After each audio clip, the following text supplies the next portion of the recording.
Futsal offers kids lots of touches on the ball with non-stop action. And you only need 5 players to get your own team started. Enter a junior team today and take your kids to grand final glory.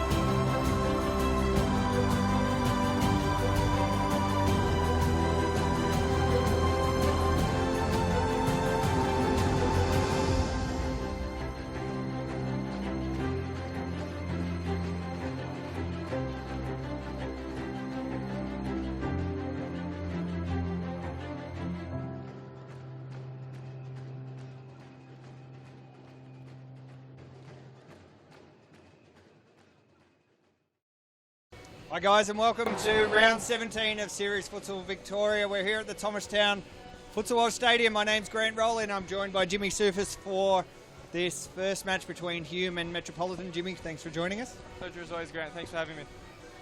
Huge 4 games coming up today here at Thomastown with some real big championship consequences on the line. And first up, it comes none bigger with Hume needing to take this win to maintain its run at potentially beating or overcoming Pascoe Vale, who's only 1 win ahead. And the 3 points, Jimmy, is massively important. Yeah, definitely. For both teams, I think Metropolitan as well need the 3 points. So this is going to be probably one of the games of the night, definitely. Cool. We might have a look at the game day fixture if we possibly could to show the 4 big games. And there you have it at 7 p.m. Hume and Metro will kick off, so that's only in 5 minutes' time. Collingwood taking on Brunswick again, Jimmy. A big match for both those teams for different reasons. Collingwood took a great win over Metro last week and dragged them off the bottom of the table for the very first time. Yep. And for Brunswick, their fight for 3rd place against your team, Fitzroy, as well as Baldwin, is just as vital. So both those teams need that win as well. Yeah, I do agree. Collingwood have been very good this season in the second half of the season. I think you'll agree with that. They just haven't had the results they really deserve, and I feel they're starting to come good. They got a new coach, Kerry Kwang, so I think Collingwood are going to cause a shock today and beat Brunswick, so that's my early call. There we go. Big one from Jimmy. I like it. Crossbar Challenge will come up later today.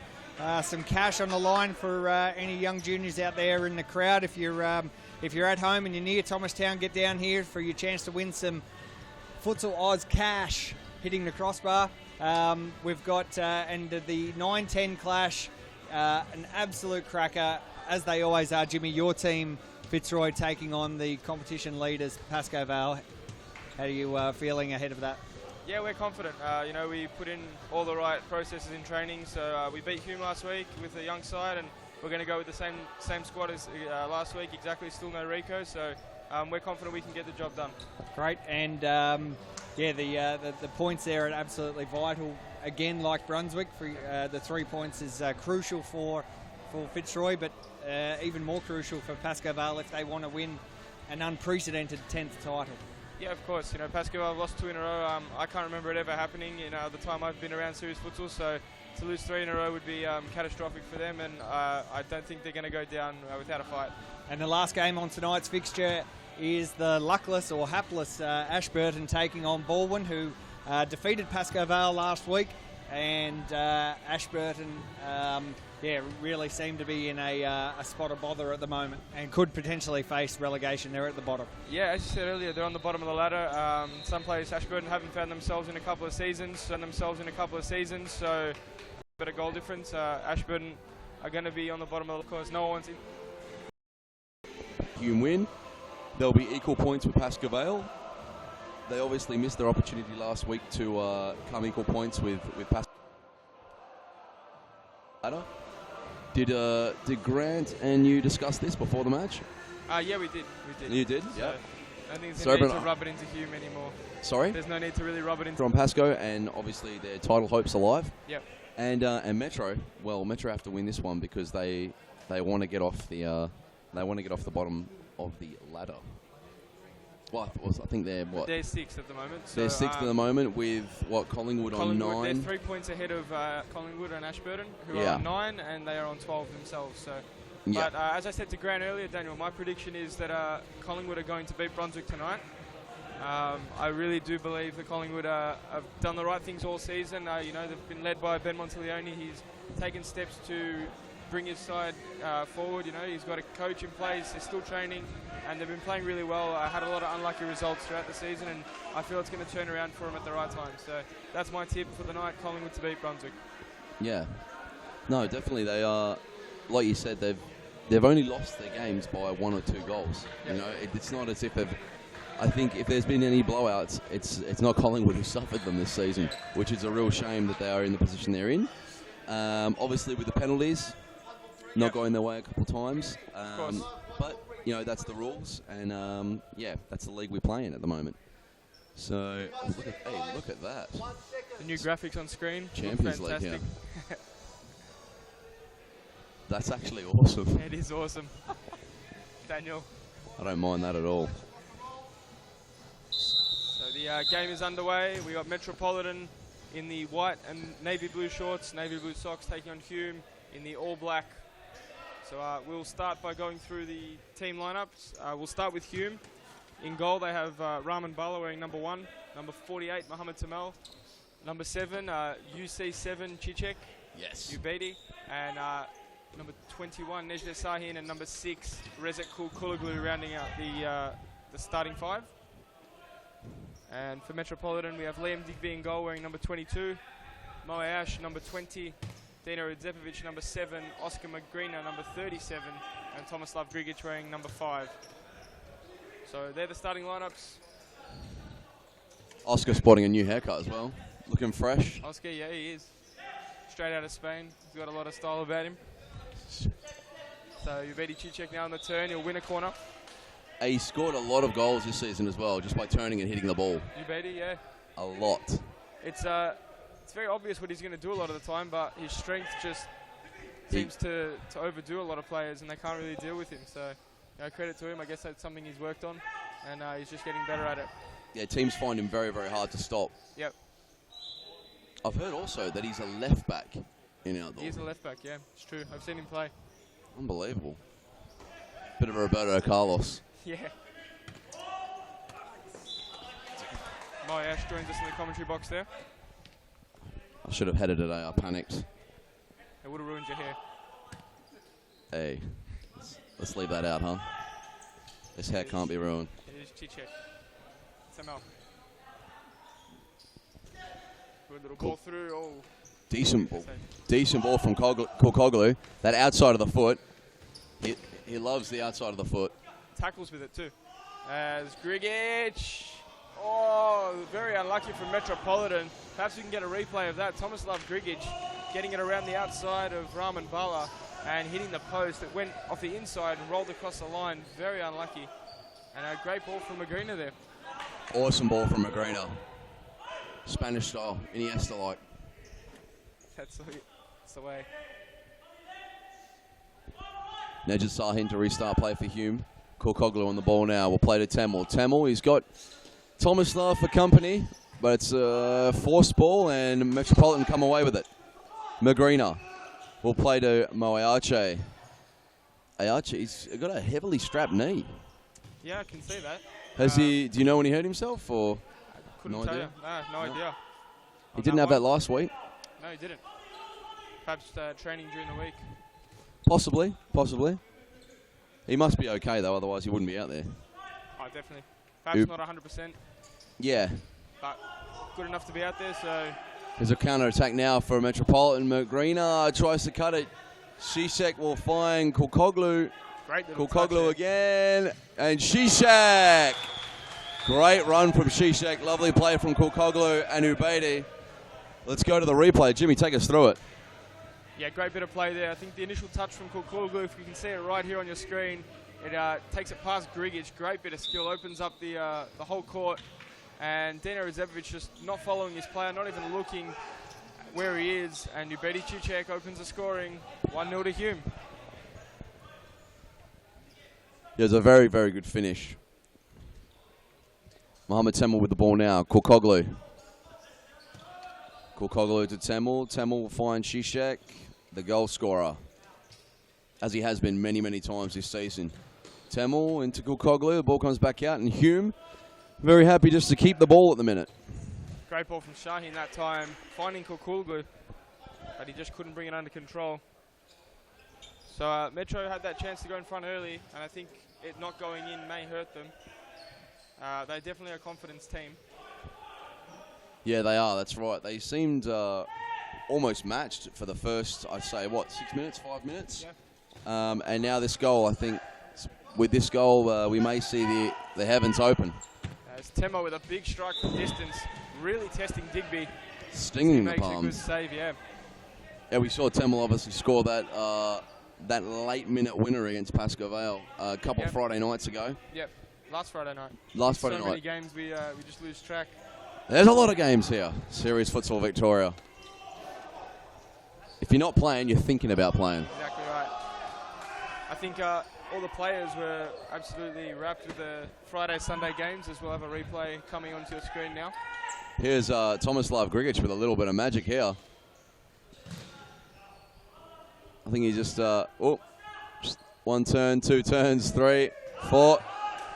Breaking Reza Kulkoglu's ankles, not easy to do by any stretch of the imagination. So Tomislav Grigic winding back the years. Bit of quality from him. Great feat from the big man. Known as the heartbreaker, I've heard. He is the heartbreaker. He's broken many hearts over the years with his late goals. Here's Moeache, and the ball just trickles out. Ubedi, UC7, Nejad Sahin finds Kulkoglu. Kulkoglu to Temel, Temel, Sahin. Temel, Sahin, Temel. It's like tennis. Temel, Sahin. Temel. Back to Sahin. A lot of rotation, a lot of possession here for Hume early on as Zizek picks the ball up in unfamiliar fashion or unfamiliar territory. We usually see him up near the goal. Yeah, definitely. And the ball's out off Oscar Magrina there. Hume to bring the ball back in. Not many throws been used in the latter part of the season. Yeah. It was a fad for a bit. It was a little bit, yeah. Honestly, as a player, my honest feedback is like I really do forget it's a rule sometimes. So I think it's just going to take time for people to get used to it and really incorporate it into to all the games. So Do you think they'll have them next season? I think they will, yeah. Because at the start it was a trial, wasn't it? And they said, we'll see how it goes. And yeah, I don't think it's been detrimental to the game at all. It's not been bad. It's been good. It's set up a different way to approach the game and different way you got to defend as well. Defend, so yeah, definitely. I think Pascoe Vale use it quite well for their volleys. Obviously, it's much easier to set up a volley with a throw than chipping it. So I think Pascoe Vale and Ashburton are probably the two only teams that train it. Yeah. They train or practice using the throw-ins. Yeah. So I think that makes all the difference. If you're even at training, I know when we're at ballwin training, we just put the ball down and play. So if you're not constantly thinking to pick the ball up and throw it, yeah, it's just in your mind, I guess. You need to train it, as you said. Yeah, definitely. And here's Lucas Attard. Oh, a Rama baller doesn't flinch. Good to see him getting a bit of game time. He's been around the Metropolitan side for a couple of years now. Hasn't gotten a whole lot of minutes though, so good to see him out there. As Moash has come off, hopefully nothing wrong with his knee there. Has Attard played at Futsal Oz for a few years, yeah? He has. Did he come through the junior club program? Not at Brunswick. Okay. So not too sure. He may have played through the social leagues. Yeah. Possibly. Okay. Or he may have played through the Saturday. I'm not too sure. But he has been around Metropolitan and picked him up. Yeah. I have seen a little bit of him, so good to see. Metropolitan are blooding a bit of youth. Yeah, definitely. Brings down the average age, that's for sure. And I think they are. They're missing Aliyah Redzepovic. Boy, Jace Barrientos with a little bit of magic there. And Shaheen winds one up. Just going wide, but great bit of skill from Jason Barrientos. Great skill from Barrientos. As Mo Mata is on the court now, replacing Mohamed Temel, and Jason Barrientos replaces Ubedi Cicek. Still in this game, Metropolitan. 14 minutes to come, 1-0.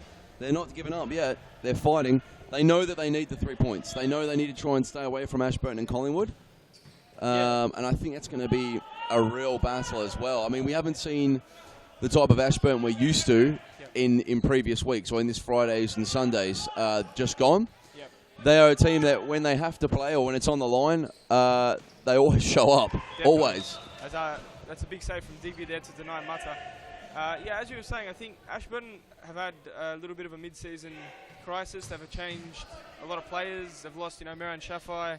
They've had a change of goalkeeper. I can't even think about how many goalkeepers they've tried out in the last few weeks. So just looking to get it right, I guess. It's been difficult. Lost a couple of players to Brimbank in the State League. So just finding their feet again. But I know it's also gone over a change of management. Hamida Sanaku, unfortunately, doing his knee again while training, coming back from an ACL injury. So we wish Hamid all the best in his recovery there. I didn't know that. Yeah. That's unfortunate. So I know Rasul Bakmani has taken over the Ashburton side. So hopefully, he's already held a training session last Wednesday. Yeah. Hopefully he does take them in the direction that we know they can go.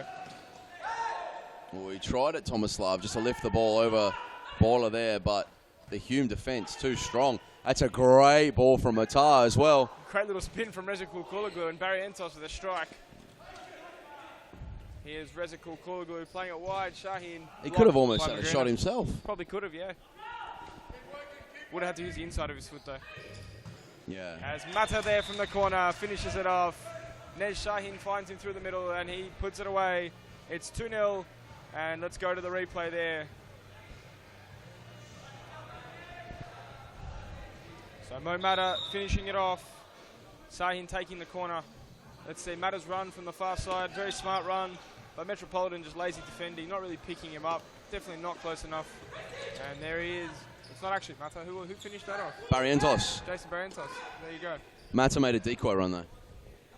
Confused me. So it's good that you made point of his run, because it's where it made the space for Barrientos to finish. Definitely. And they have another corner. We may see a... I just saw the left-footed shot, saw Mata there, and kind of assumed he would have put it in, I guess. So Jason Barrientos, his left foot, impressive.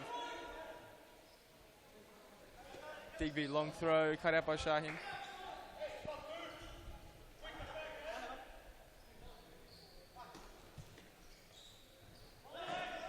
And this ball will stay in. Dino Zepovic trying to hold on to it.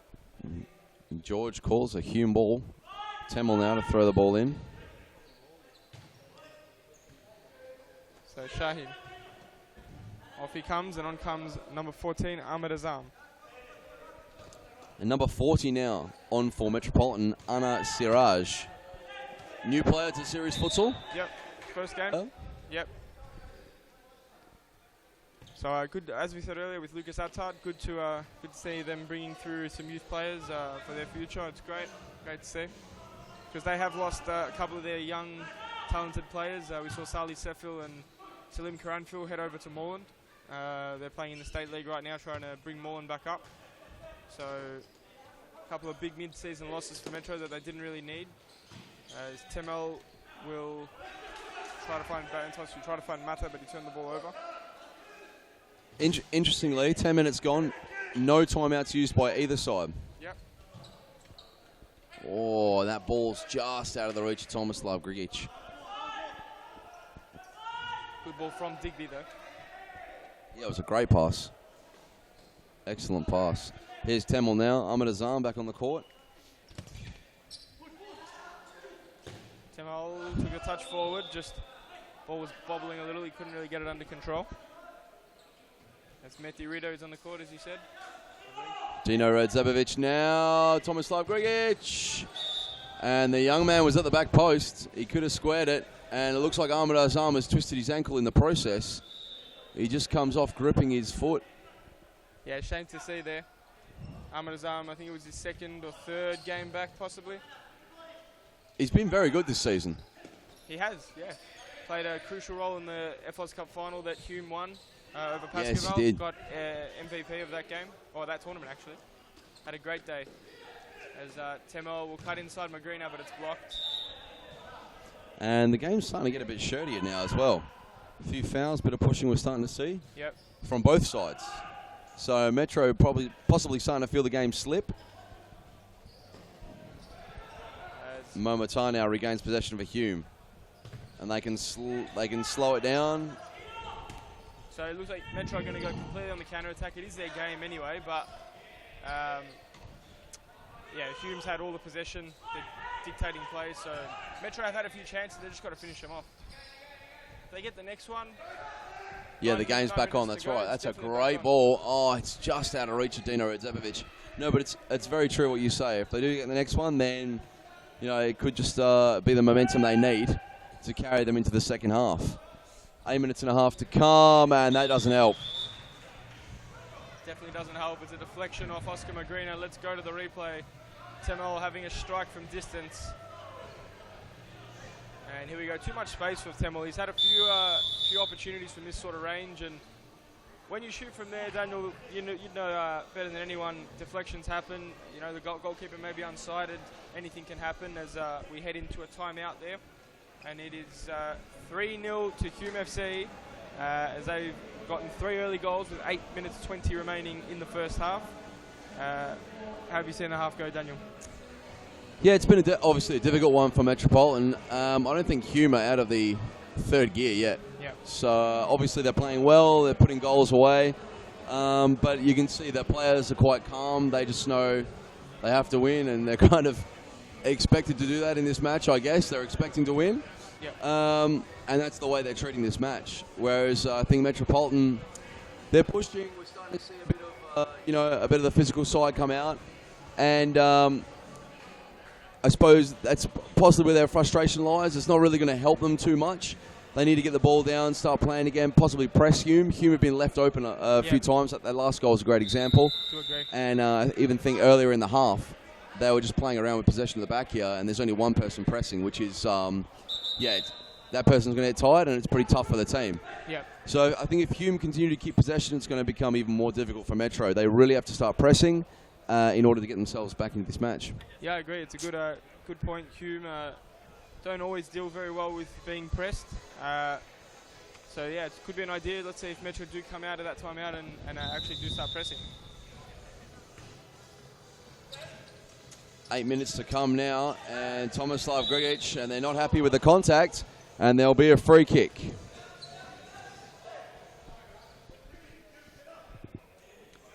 Free kick now, no doubt Dino Redzepovic will take it. He's quite good at free kicks, so I'd back him to at least hit the target from here. Dino Redzepovic, he does just that. And there you go. And Raman Bala makes the save as Mehdi Ritter flicked it over looking for Temel, but he was nowhere to be found at that stage. Yeah, he is very good, Dino.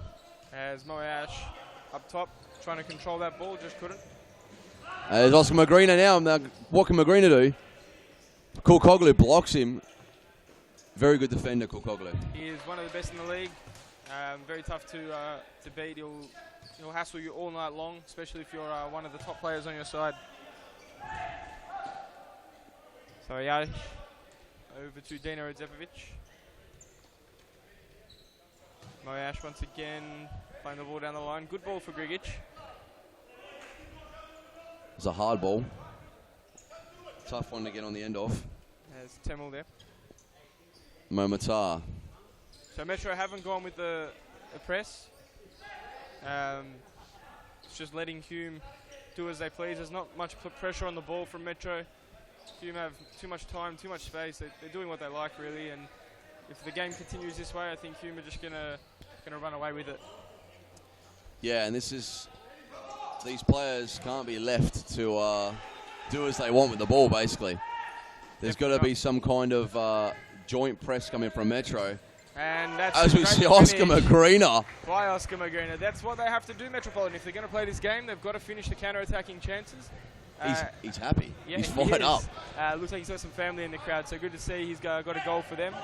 Let's go and have a look at the replay. It's on your screen right now. Great work from Tomislav Grigic there, turning Mohamed Temel inside out and then playing the ball in behind him too. So fantastic stuff from Grigic. And it's 3-1. Metro remain in the contest. And with that, Juredi Cicek is brought back on.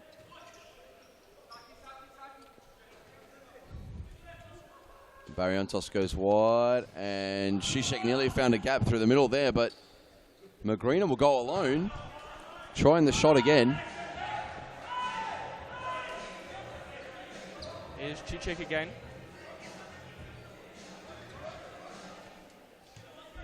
Collingwood.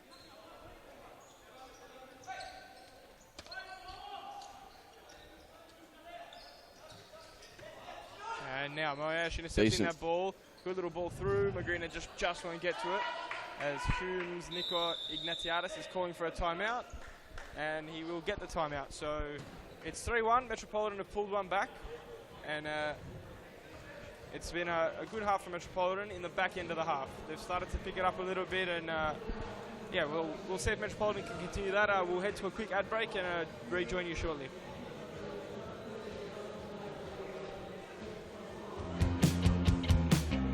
Now is the time to enter a team in a Futsal Oz Social League. Open for men, women and mixed teams almost every night of the week. We will match your team's abilities to an appropriate league, giving you a competitive and fun experience. So gather your mates, create a team and become a Futsal Oz Social League champion. For more information, visit futsaloz.com.au.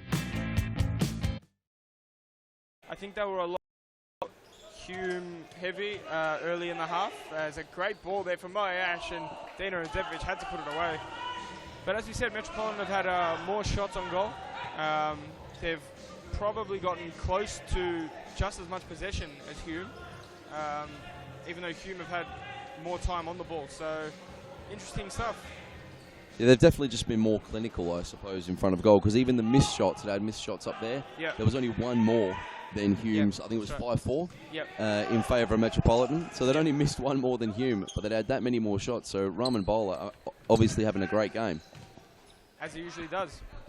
Yes, he does. He's very, very safe. Very safe goalkeeper.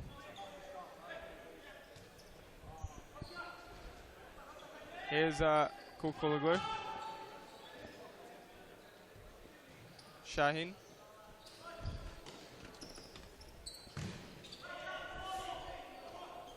Here's Grigic now. Great win from Grigic. Kulkulaglu, but Dino Zemovic makes a bit of room for another shot that blazes wide. Here's Ubedi Zizek now. Zizek plays to Kulkoglu. Kulkoglu will leave the ball for Nejat Sahin, and this is really what Metropolitan can't afford to be happening.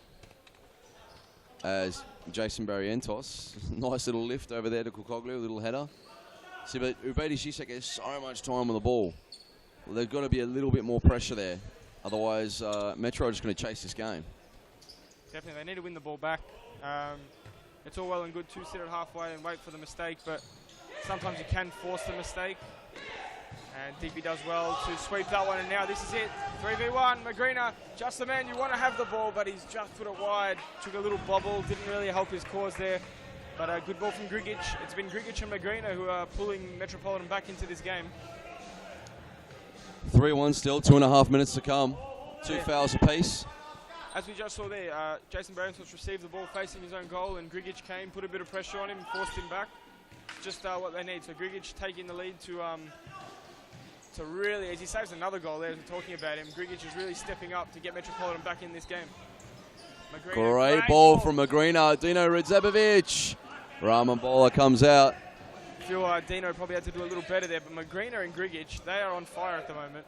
And Grigic is just, I've cursed him, the curse of the commentator. It's Curse not of the under his commentator. foot, but It happens. can't read too much into that. Grigic has been top notch. And good to see Azam back on now. Went down with an ankle injury early, so nothing too serious. Good to see.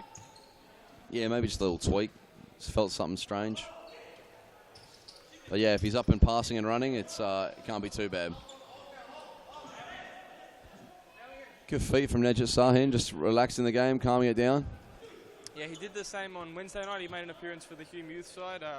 It's a tough game against Carlton, and he really just steadied the ship and showed the youth boys, you know, you're winning the game, just step on the ball and slow the game down if it's not going your way. So experienced head, he'll do that for the men's side as well. There's Cicek, tries to fire to the back post. It wasn't a bad ball, but they don't really need to force anything right now. 3-1's quite a comfortable scoreline.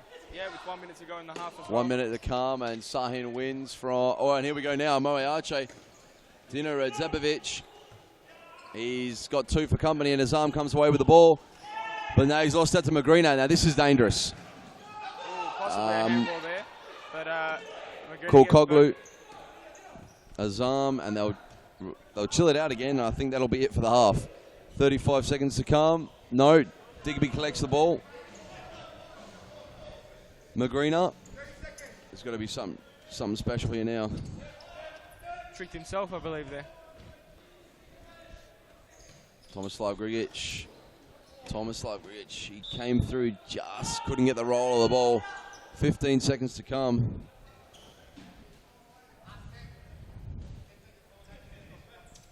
Najat Sahin. 5 seconds Brady to go. Zizek. That'll be the half.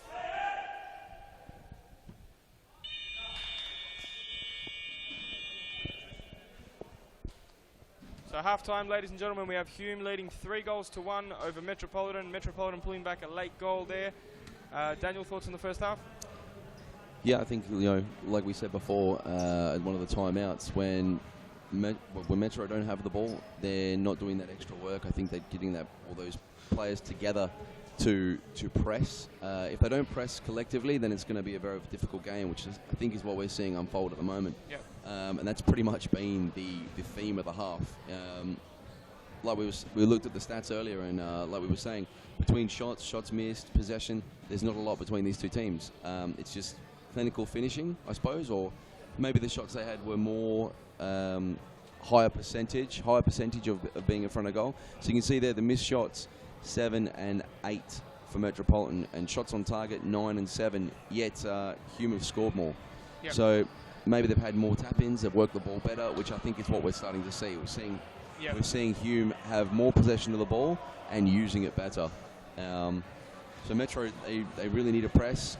When there is pressure on Hume, I'm not sure if they'll be able to use the ball as well. Yeah, of course. It's always more difficult to use the ball when you are under pressure. There's not as much room to move, and I think it's something Metro could probably use in the second half to get themselves back into the game. Yeah, of course. All right. Well, with that, we will be right back with this advert break with the second half of the first match of round 17 Series Futsal Victoria. Get a head start on the junior pack by joining Futsal Oz Little Stars preschool program.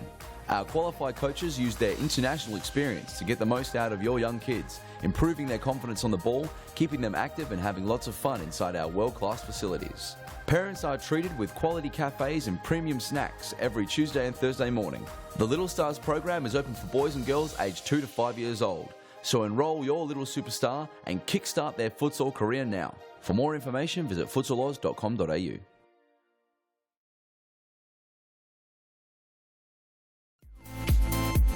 Futsal Oz mixed leagues are a great way for all your friends and family to play futsal. Boyfriends can play alongside their girlfriends, and wives and husbands can join forces to take on the mixed futsal world. There's a great league waiting for your team of guys and girls to play. Whether you are a group of super competitive players, or you just want to have a bit of fun. So pick up your phone, text your pals, and start a Futsal Oz mixed team today. For more information, visit futsaloz.com.au.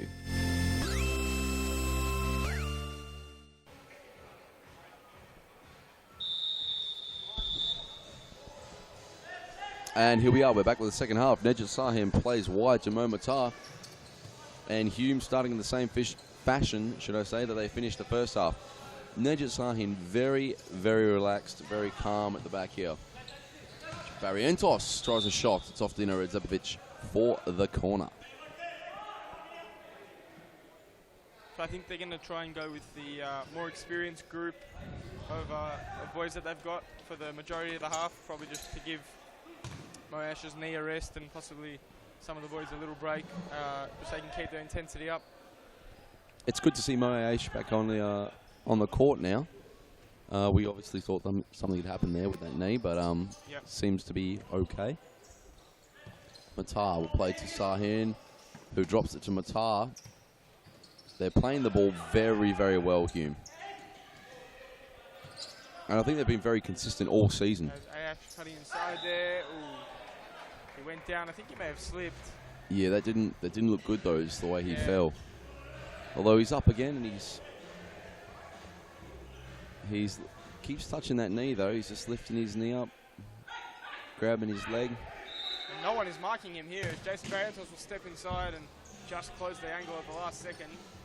And he gets the ball away.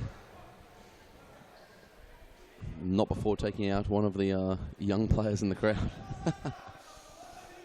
Not quite as bad as Nedja Sahin's effort the back end of last year. I think he fired a ball into a little girl, so being hit by Nedja Sahin's shots at the best of times hurts, especially when you're not expecting it. So he was very apologetic and she was okay. So I was going to say it's enough when you're playing. It's all good, yeah. Barrientos to Sahin. Temel tries to fall through the middle, but it's Ayache. Oh, it was a delicate little chip he tried. Oh, and Ayache just didn't look, and it's off the arm of Barrientos, so they get away with that one.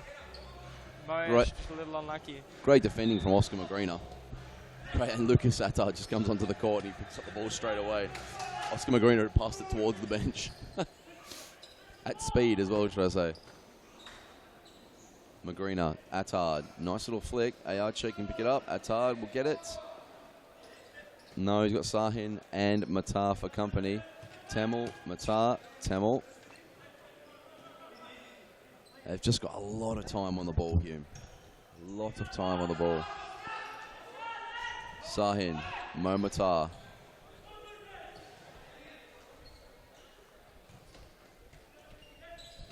Matar to Barrientos now. So we should say that goal difference does pay a massive, I was going to say goal difference pays a massive difference. That's terrible, isn't it? It does pay an advantage in this league now, given the possibility of teams finishing on the same points, the wins and losses and the draws system. There is no draws. There is no draws. So in terms of that, I think Hume are, well, currently they would be 6 points or 6 goals behind with this scoreline. They were 8 before the match, so they would they want to try and score as many goals as they can in these matches, and not cop too many either. Yeah, of course. Well, Pascoval are going to play later, and the only way for Hume to jump them is obviously for Pascoval to lose. If they do lose, they're going to lose goal difference. So, yeah, well, they have to score more than they are at the moment. They look like they're kind of in second gear, but they should probably lift it a few levels and, as you said, get a few more goals and lift their goal difference. Yeah, unless, even if they're waiting for the next, I think the last game of the season is Pascoval versus Hume. Even if they're waiting for this match, they still need the goal difference. Yeah, no, I believe they've already played 3 times. As Cicek fires one in, it's through the legs of Liam Digby. And it's 4-1, Cicek with his second of the night. Let's go to a replay. So Cicek volleyed that one home in the air. Let's just see how it got to him there. This is a great little finish. Intercepting the ball and lifting it up. Yeah, good finish. Digby's legs were open and he just placed it there. It's very hard to save the ball there. He just picked him, didn't he? Ayache Korkoglu comes in with a challenge, and it's off the toe of Ayache. Definitely a Hume ball. Korkoglu fires it over to Shahin, but just doesn't stay in. Ayache or Ayash? I know it to be Ayash. Ayash. I'll go with your ruling on that, because I've been saying Ayache for a while now. 4 seasons? 4 seasons. I say it about Khaled as well, so maybe I'll change to Ayash. I will take the Jimmy Sufis pronunciation expertise book of Futsal Oz names. Sahin. Zepovic wins the ball back. That's a great ball. It just missed Tomislav Grigic. Just think Tomo wasn't really expecting it. Here's Mata on the ball. Shahin dispossessed with Zepovic cutting inside. Cicek will pick it up and away they go. No, Mata turns it over, but intercepted again. A little bit scrappy in the middle of the pitch now. Mata rolling inside. Magrina. Poor turnover. Boy, a little nutmeg. Raman Bala is out there. That's a great goal. And a big goal in the context of the game. Oscar Magrina has a double now. Let's go to the replay. As we see, here we go, poked through the legs of Nej Sahin and then through the legs of Raman Bala. So Mata almost recovered, but the 2 nutmegs are too much to handle, and Magrina found the open net. It's 4-2. Korkoglu now with the ball at the back. They straight on the attack. Ubedi Shishek tries to steer it towards Mohamed Temel, but it's out, and Digby will restart the match. Here is Grigic now. That's I'm not sure about that roll from Digby. They're under a high press, but look. Magrina hit this one. No, we'll play it through. Dino Oh, Adzepovic. That's plenty of chances. Dino Adzepovic has seen go begging. It's just not his night at the moment. That's unfortunate. It is. That's very unfortunate. Sisek now. Take their time again. Sahin, Sisek. Nice feet from Sisek.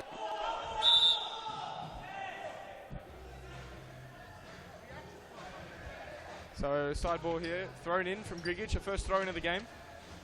And as we see there, just relieves the pressure that Hume were putting on Metropolitan. They were able to keep the ball for more than the one pass usually that you would keep it. And yeah, proves useful. Korkoglu. Shahin. A bit of Temel. That's Through a the great middle. ball. A lot of left footers in this Hume team. Yeah, they have the most in the league, I believe. I was going to say, it's like taking every left footer in the Five, league. possibly. I don't think we have any at Fitzroy. Only Pepe, but he's injured. So right now we have none. How many do you have at Baldwin? Robbie Armelini. That's about it. Yeah, almost none. Oh, Marco Sartori. Sartori, you're right. Sartori as well. So you have a few as well. Just a couple. Just a couple. Here's Ayash on the ball. Chichek now on the way through. Korkoglu, Temel fires it across and out. Just seen Jimmy Sufis has received a text message here from Gabrielle Lucina. Lucina. I thought that's how I was saying it. Lucina. I thought that's how I was saying it. He's not happy with the way I'm saying his name. He's not happy, is he? Anyway, this game's not about Gab Lucina, so... That's right. I've seen him Let's get go angry, on. though. Here's Moyash, just bringing the ball down. Dino Adzepovic. And Grigic one-on-one with Shahin, but Temel came in and covered as Moyash tried to make enough room for the shot, couldn't. Oh, great skill from Dino Adzepovic as he fired at a goal again. It's a great little turn from Dino. And good defending, good covering there by Oscar Magrina. Temel. Hospital ball there for Nez Shahin, and the press is on from Metro. Very well done. There's a throw in, and it's in. Tomislav Grigic has used the second throw in of the game, and Moyash has turned it in. It's 4-3, and let's have a look at the replay of that one. A possible contender for play of the round. Here we go. Nez Shahin has hit it across. It's gone out. But I think here Hume just took too long to reset. They're just speaking to each other, not really setting up. There's the throw in, and Ayash turns it in. So well done, Metropolitan. They've got themselves back in the game. It was a bullet of a throw. As Ubedi Chichek is fouled, and Oscar Magrina is given a yellow card, I believe. As we'll have a look at the replay on screen. Hopefully. It's a replay of the card coming out of the pocket. Yep. Just to check, it was yellow. George actually does go back and watch these games and likes to see himself dishing out the cards. It's slow-mo card. Slow-mo cards, it's great. As Temel through to Korkoglu, back to Temel. So Hume now, are they going to be able to go up another level without Metropolitan dropping? It's going to be interesting. There's a bit of pressure here now, that's right. 3-4, 12 and a half minutes to come.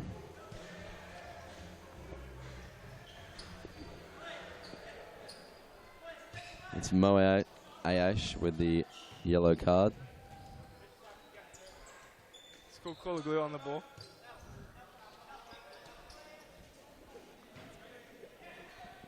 Here's Chichek.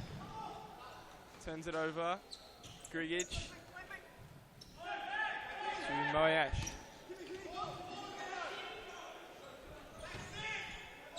Dino, the shot takes a deflection. And It's off Mo Temel. I think Dino Adzepovic is going to score a goal today. He's had an abundance of chances, a little bit of luck not go his way. I think Dino Adzepovic has got a goal coming his way. You think he's feeling it? I think he's feeling it. This could be the moment. Great turn from Tamil. He's away now. Very quick. Great work from Temple, but the turnover there. Now Hume have stopped. That's probably the worst thing you can do. Magrino 1-on-1. Oh, big save by Raman Bala. Hume are just arguing with each other. They're stopping. They're not playing the game, and it's coming to hurt them. Raman Bala has literally saved Hume right there. It could be 4-all, and Metropolitan's tails would be right up as Temel. Grigic, so good on the counter-attack. He'll play it wide. Magrino with a second chance at it here. There's the equaliser. Oscar Magrino with a hat-trick. And a fantastic bit of play from Metropolitan. They haven't given up. Let's have a look at the replay there. Let's go to the replay. Grigic and Oscar Magrino. Like I told you in the first half, Daniel Cavallaro. Look at that. Grigic just a little turn, opened it up. And Magrino found the top corner. Nothing Raman Bala could do about that one. So 4-all, 11 minutes remaining in the second half. Nico Ignatiadis is fuming in the Hume timeout. Tomislav Grigic looking very animated as well. As we can see, Nico is fuming. He is ripping into his Hume team. 4-1 up, and they were just cruising through the game. As you said, looked like they were in third gear, but Metropolitan never gave up, and they're back in this game. So I think, can they sustain this right now?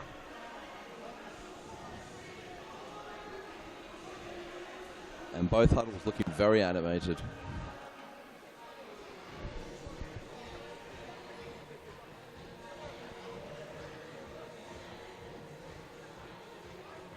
And both huddles obviously with different things to say.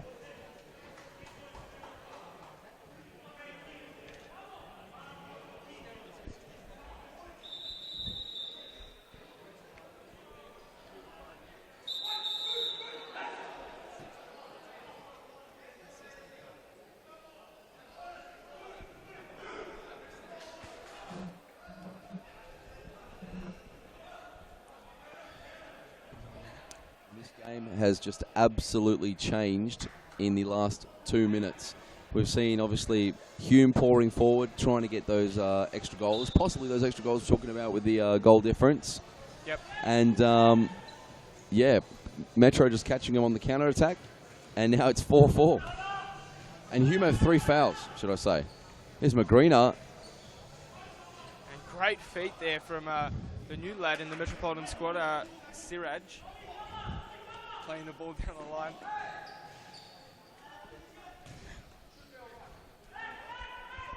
I think you might be getting a text from him as to how you should pronounce his name. I'll definitely need one. Do you want to catch me up on this one? It could be Siraj. Siraj? I think it's Anna Siraj. Anna Siraj. Yeah. Okay, we'll go with that one. Could play tennis with a name like that.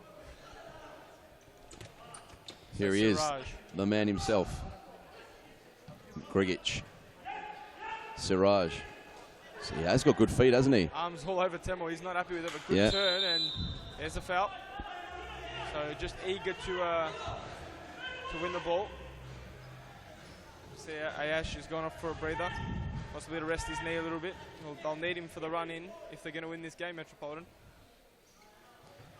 And Hume continue the way they started. Temel doing very well with the ball. Ahmed Azam now. And there's a bit more of a press coming from Metro, but they can't leave gaps at the back like that. Great save from Digby. And he's fouled, so 9 minutes 30 to go. 4 goals apiece. And a free kick to Metropolitan here. They look in no rush to come and take the free kick. Digby, long throw. Redzepovic, great touch. He fires it across. And Siraj just had to be there. Great ball from Dana Redzepovic. He's looked good in patches, and it's going to come for him. Perhaps the match winner. Well, you have predicted him to score the next goal. So. Or well, not the next, but a goal. A goal. Yeah, sorry. I'll correct that. I'll correct myself. Thanks, Daniel. You're welcome. Here's bowler, Kulkoglu. Barrientos. Kulkoglu. Temel. Cuts inside. Finds Ahmed Azam, who tries a Zinedine Zidane. And another throw-in from Grigic could set up another goal as Rahman Bala makes another good save. He's been fantastic for Hume in goal. And this is dangerous for Hume now when Metro have these little set pieces from the side. And they're doing all this without Alija Zepovic, so Oscar McGreen has really stepped up to get them the goals they need. He's been fantastic from start to finish today. Not only scoring goals, but his defending has been great too. So Temel will fire it in. Digby retrieving that ball, and Barlow was out nice and early. So Kukuluglu. 1-on-1 with McGreen. Oh, and Siraj will have a break here. 1-on-1 with Temel. Temel won the ball, but it fell to Azam, and Azam can steady.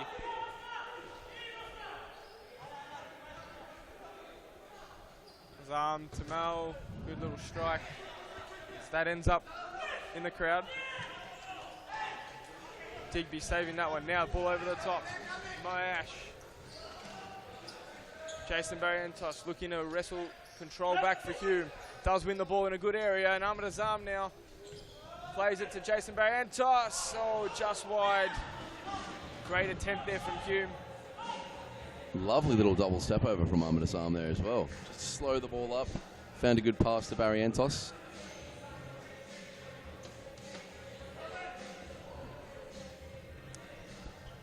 Still think Hume are going to win this game. Still going Hume? Yeah. I think Metropolitan looked like they're just more up for the occasion. Hume, I think, had the same problem last Sunday, and they probably thought at 4-1 this game was all over, and they'd stopped, really pressing for goals. And I think this is the kind of time you need Neja Sahin on the court. He's sitting on the bench, and he's left it to Mo Temel, but look, like these situations perhaps wouldn't happen if Shaheen was out there. Grigic forcing a pretty routine save out of Bala nonetheless.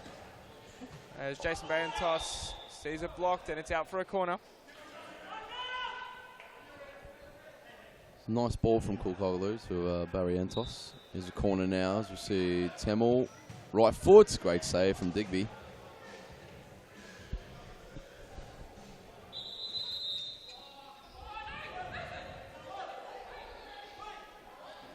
And a bit of confusion as to what's going on there in the keeper's box.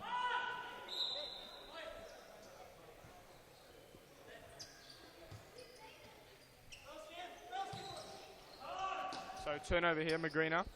Here's Moyash with a strike, and it looks like Bala got a hand on it. Evan Robotis has seen that one, and it will be a corner to Metropolitan with 5 minutes 30 remaining.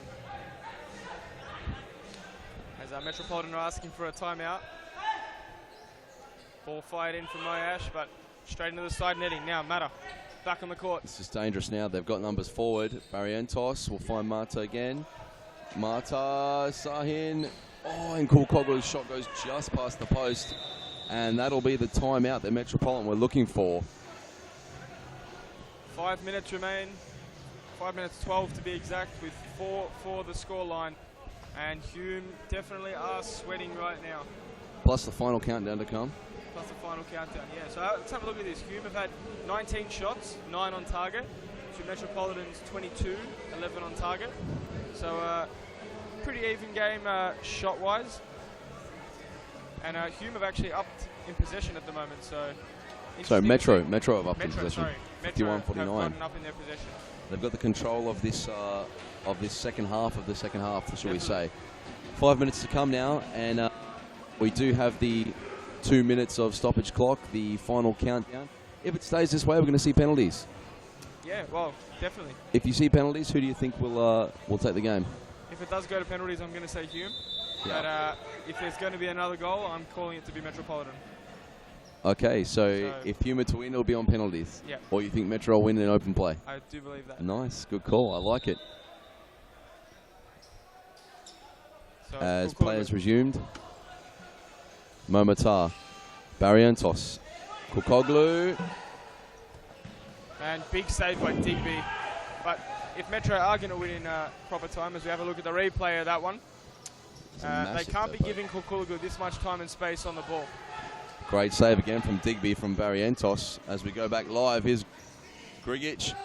Great work from Grigic, and he does actually force the ball into an awkward area for Metropolitan, but great feed from Jason Barrientos. Big save by Digby as Dino Radzepovic hacks it away. Great saves at both ends, really. Keepers have been fantastic, especially in the second half. Yeah, it's been a keeper's game. It's true. So With 22 shots, only 4 going in. Definitely. As Mata will have a strike. Now, Moyash will play it through. Magrina. Does he have a fourth in him? Not on this occasion. Just trying to put it. No turnover there. Trying to put it through the legs of Sahin now, I believe. There's Oscar Magrina wide. Drigic. Magrina with Matar for company. It'll be a corner.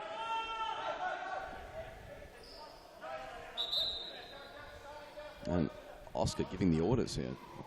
Yeah, he definitely wants to win this game. When the ball's fired into the box, comes off Sahin. So they'll be looking for Grigic here, I believe, if they do opt not to throw it in. No, they do. It's a throw. And Grigic was completely unmarked. And as well as Raman Bala coming a long way out of his D. Let's have a look at this replay. So Raman Bala's come out of the D. No one follows Grigic. And Bala, oh, he could have been outside. I think he's just in, though. It's almost fortunate for Hume that Raman Bala decided to go for this ball because it was on the edge of his D. So he was on his line. So he could have just sat and expected someone to compete for that or head it away. Tigru with the save. Nej Shahin winding up a cracking effort at goal. Jason Barrentos now. Moyash intercepting the ball. And this is very dangerous stuff for Hume. He comes inside no matter. But the ball just couldn't find Grigic. Now they press. Need to press together. They can't get out of it that easily from their own line of defence.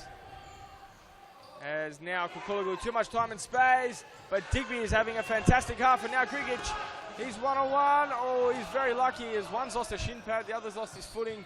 And this is an absolute mess of a play. But Magrina strikes and Nej Shahin comes in with a block. As we have another look at a replay of that. So, Kukuloglu had this shot saved. They released a counter-attack. Here's Grigic. He lost his footing, but just managed to knock the ball past to stop the counter-attack. So very smart there from Grigic. And Kukuloglu lost his shin pad. So it's not the first time in Futsal Oz history he has lost his shin pad, as Dino Rudzepovic has a shot blocked by Shahin, and it's out for a corner. 2 minutes, 9 seconds remaining. And Rudzepovic, Moyash, reaching around Matter as he's fouled. Bit of a professional foul there. Yeah. He just slowed the game right up. Moyash is given a yellow card. There's 2 minutes exactly. Final countdown, 2 minutes remaining. No. Kukuloglu. Jason Barrentos now. Dino Rudzepovic hacks it away. So are Metropolitan going to hang out for penalties? Or will they continue to go the way they are and try and pinch a goal? Because they are looking more likely. Although now Matter may be able to finish it. He's lost the ball and Rudzepovic hacks it clear. It's looking more are going to have penalties. Shahin blasted to the back post. Jason Barrentos just couldn't tap it in. DB with a long.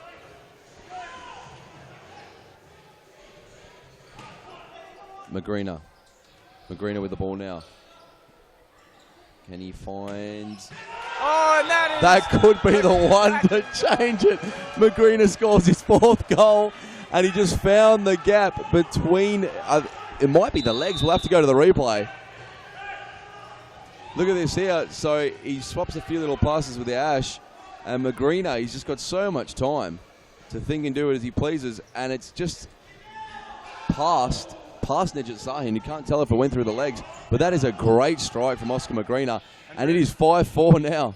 It had to be Oscar Magrina, really. He's got 4 goals out of the 5. He's been superb all day long. Amazing performance from Oscar Magrina. And Jimmy, you did predict this. Bit of a futsal Damus, Nostradamus. Bit of a predictor of things. And it's not looking good for Hume at the moment. Right now, Hume, they want to play clean. They don't want to have a fight, and it's just it's getting a bit scrappy back there. Shahin in the corner. Digby does well. Digby did very well. Metro are known to concede late goals, though, so they need to defend here. And Matter getting across, having a strike, but this could be it. Magrina with a strike. They're trying to bring on the 5th man. And a yellow card to Ahmed Azam for an early sub. So, 30 seconds remaining. Matter the last man. Metro just need to defend for 30 seconds. And they get Azam. crucial 3 points. Oh, Ridzepovic gets his foot in the way and it goes right over the bar. Shahin, Mata. 20 seconds to come. Azam, Kulkoglu. And that is over. It'll be a Metro ball in the corner. 17 seconds to come. And they're not too confident anyway. It's Ahmed Azam staying in goal. They're not confident of Metropolitan having another shot at goal. So Hume can only get a draw out of this at this stage and win on penalties, but that might be it. The ball stays in. 8 seconds remaining. Ball played to Azam. He'll have a strike from distance, and it's going to be a Metropolitan win. Hume have blown it from 4-1 up. 3 seconds, this could be.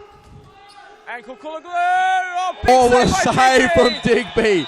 And what a win from Metropolitan. Liam Digby had an incredible second half. Oscar McGreener, an incredible game. And Hume have lost from 4-1 up. Unbelievable scenes, ladies and gentlemen, here at Futsal Oz Thomastown. They broke the hearts of Classico last Friday and have suffered a similar fate here today with a last-minute winner. So, Daniel Capillaro, what a game. Metropolitan are ecstatic, and Hume just deflated. What a save from Digby at the siren. What a save. If he had allowed this ball to go, or if he had let it happen, read this, BM14. Ben's always giving his boots out. I think he gave a pet to Jimmy as well. If he allowed this ball to hit the back of the net, I think it would have been a goal. Yep. I think it would have been a goal. So massive save from Digby there at the end. I think there was heroics from every Metropolitan player. Definitely. Obviously, most notable Oscar McGreener with his 4 goals. But that's already upset of the night, and it's only the first match. Yeah, and I don't think you can discount Tomislav Grigic's efforts as well. So let's have a look at the stats quickly at the end of the game. So 13 shots for Metropolitan on target, 13 off target, so 26 shots for Metropolitan on goal. Hume had 22, 12 shots on target, and Hume did wrestle back, Metro did wrestle back possession from Hume in the second half. They had 51% of the ball, as well as 4 yellow cards to Metropolitan. And a red card, apparently. No, there was no red card. It said 1 red card there. Yeah, that may be just some technical issues. So it's definitely no red card for Metropolitan. Just hold on. Just here, 1 red card. So, all right. Jimmy, thank you very much. We'll be right back after this advert break with the second match of tonight for round 17 Series Futsal Victoria. Get a head start on the junior pack by joining Futsal Oz Little Stars preschool program. Our qualified coaches use their international experience to get the most out of your young kids, improving their confidence on the ball, keeping them active and having lots of fun inside our world-class facilities. Parents are treated with quality cafes and premium snacks every Tuesday and Thursday morning. The Little Stars program is open for boys and girls aged 2 to 5 years old. So enroll your little superstar and kickstart their futsal career now. For more information, visit futsaloz.com.au.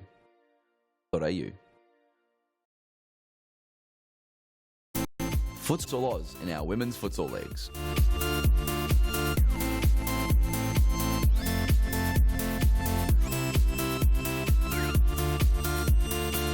For more information, visit futsaloz.com.au.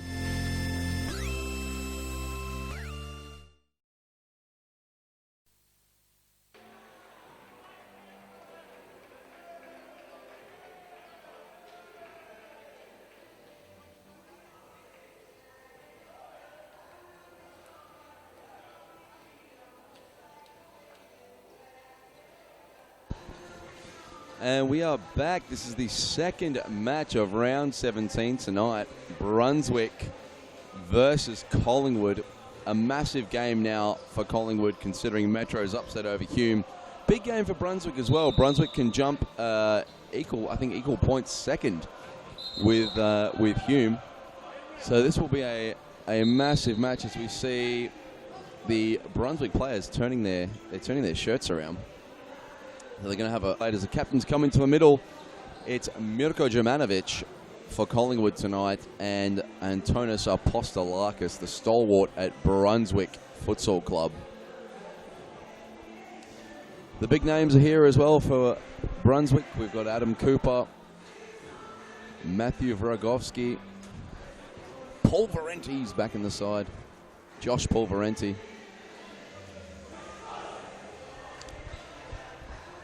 And I am joined by Grant Rowley in the commentary box. Thanks, Daniel. And the Brunswick guys having a quite an inventive team photo there. Their usual joke. They always seem to mix it up, which is okay. I don't know about not showing their faces to the camera. That is a. Well, they turned their shirts around, didn't they? Yes, I understand what they were doing, but it defeats the purpose of us being able to see who's playing for each match. We know their number. That's okay. We know their number. And there's Collingwood, as we see on screen. Collingwood with the inclusions of Ollie Willen and Matthew. Is it Matthew Ryan out there as well? Yes, Matthew Ryan, Rian, and Wyland. So both the Mount Evelyn boys lining up for Collingwood tonight after having an impressive out with the youth. There's the Brunswick team up on the screens there. Our live stream viewers would have been able to see. It's Collingwood. It's FC Collingwood. We've just got that mixed up already. Our viewers may see some new graphics that we're trialling. Apologies for. They look fantastic. Yeah, by the way. they look great. A few little technical issues as we get our head around it, but moving forward they're going to be fantastic. As Daniel Capillaro, we kick off. Miracle Jumanovic nearly Collingwood and Brunswick, and given that Metro just took those 3 points, a win here for Collingwood would be absolutely massive and heartbreaking for Ashburton as well. Yeah, definitely. It would really well. I'd say that's a definite foul there from Mirko Jumanovic. But yes, with Metro taking those points from Hume, it was an unexpected win in terms of how the season has progressed so far. Metro, though, played amazingly well. Collingwood really, if they can keep winning, they only have to do better than Ashburton's result, and they will, they'll escape the automatic relegation, shall we say, as the two 7th and 6th place teams will play a playoff against I think 2 and 3 from the state championship to come into series futsal for the next season, the 2017 season. Here's Cooper now. Cooper looking for Rosalind. He's Rusless.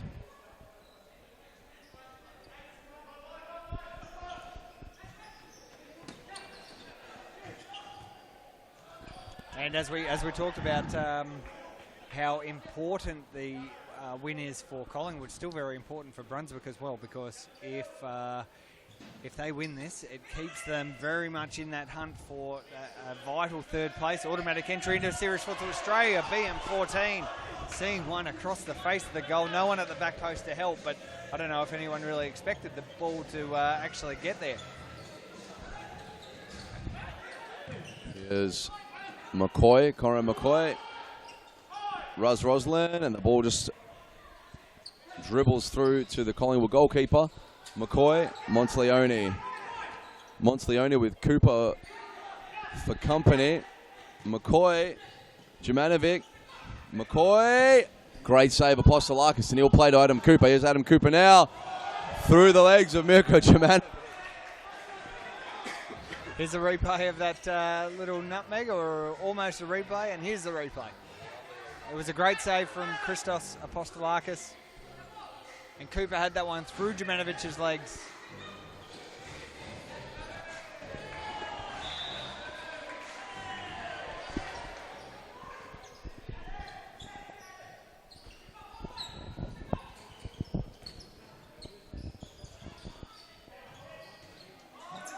BM14 on the ball. Lau. Lau plays to Conrad McCoy. McCoy can find Lau now. Lau against Adam Cooper. With that delightful nutmeg we saw before. It was not bad. And if anything, Collingwood looking the better of the two squads, in the certainly the more confident of the two. Yeah, and at the they've moment. got it all to play for. McCoy kind of just tripped over that ball. Roslin goes himself. Good save. Lau did very well to get a foot in there. Here's Adam Cooper now, but Jamanovic's back, and he takes the ball away from Adam Cooper. Tries a shot, and it's just over Apostolakis' goal. Cameron Holmes now trying to find Roslin. Oh, lovely. Oh, McCoy. And Adam Cooper, everyone thinks he's joking when he's out there. He's a little bit of frustration on his face, and he wants to play this game. He wants to win. McCoy does well against Roslin, and that'll be a corner. Oh, I think that's actually a foul. It's a foul for the push, I think, from Roslin. I don't know if we had a replay. Holmes, frustrated, throws down the ball. There was definitely a hand on his back, you'll see here. So, big throw in. Roslin, he had a height disadvantage, but he gave McCoy just enough of a shove to keep him out. Chip. It's a long ball, and Jumanovic was nearly there. Cameron Holmes will bring this one in for Brunswick. Cooper, nice little ball to Roslin. They just want him to hold it up. Strong, he's got good feet. But Conrad's been in very, very good form of late. Played very well against Metropolitan. Here's Apostolakis now. Cooper. Jumanovic blocks him this time.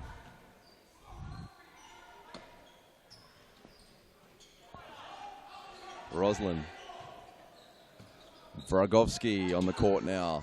Cuts inside. Great block from Balentos. Jumanovic, but Cooper's there. He just takes the ball off him. Whoops. And Cooper trying something special. But Jeremy Lown and Mirko Jumanovic not having any of it. Yeah, Adam sees the funny side of this. So what's the story with Adam's boots? He was showing them off to you guys just before the start of this one? Yes, well, on his boots it says BM14. And the reason being, Ben Monteleone, it's not the first time he's done this, sadly. He buys a number of boots, and they're not his size, or he just doesn't like them, but he gets his name and number on them, his initials, and then he gives them to his friends. I'm not sure why. But yeah, Adam Cooper has a pair of his Jomas with BM14 on. Here's Roslin. Great feet from Roslin. Oh, how did that not go in? And Conrad McCoy now. Gino Balentos. I thought they were going to find Jumanovic at the back post. But here's the replay with Roslin. Roslin shoots through the legs, and I'm not sure. It bobbled up off the post and over Vragovsky, who was in the right position.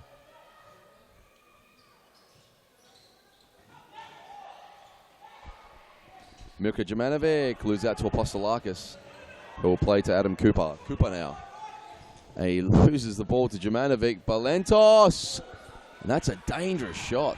He had Vragovsky and Cooper for company, and they couldn't stop him. They couldn't hold him back. Every Friday night.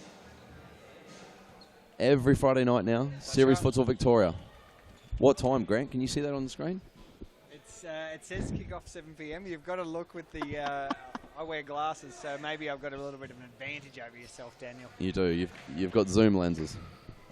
But yes, as the graphic shows, Series Futsal Victoria has moved to Friday night. So every Friday night from 7 p.m, first match. Adam Cooper has a strike. Collingwood keeper keeps it out. Great save. And it's Cooper offering some. He's saying it's not a great save. Apostolakis, Cooper just keeps it. Can't find the angle. George Mamateus getting in our road down here. This the sideline commentary booth. Cooper losing out to Jumanovic. Here's Adam Cooper now. Lovely little ball to Josh Pulverenti, but it's off the shin of Jeremy Lau. Collingwood defending very well. Collingwood defending very well at the moment. Here's Apostolakis. Cooper, and he finds Vragovsky, who can find Pulverenti, and that's 1-0 Brunswick. Fantastic goal. Cooper with a great pass, and Vragovsky with an excellent assist. Let's go to the replay. Grant, take us through it. Well worked from the Collingwood side. As you can see, the captain, Apostolakis, at the back. Working through to Cooper. Perfect ball to Vrajowski. And he's going to find Pulverenti with one of the easiest tap-ins you'll likely see. He's having a good Friday night.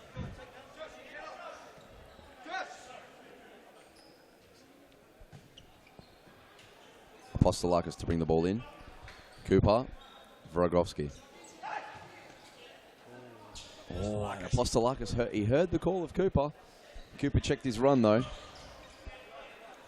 Here's Balentos, Gino Balentos now.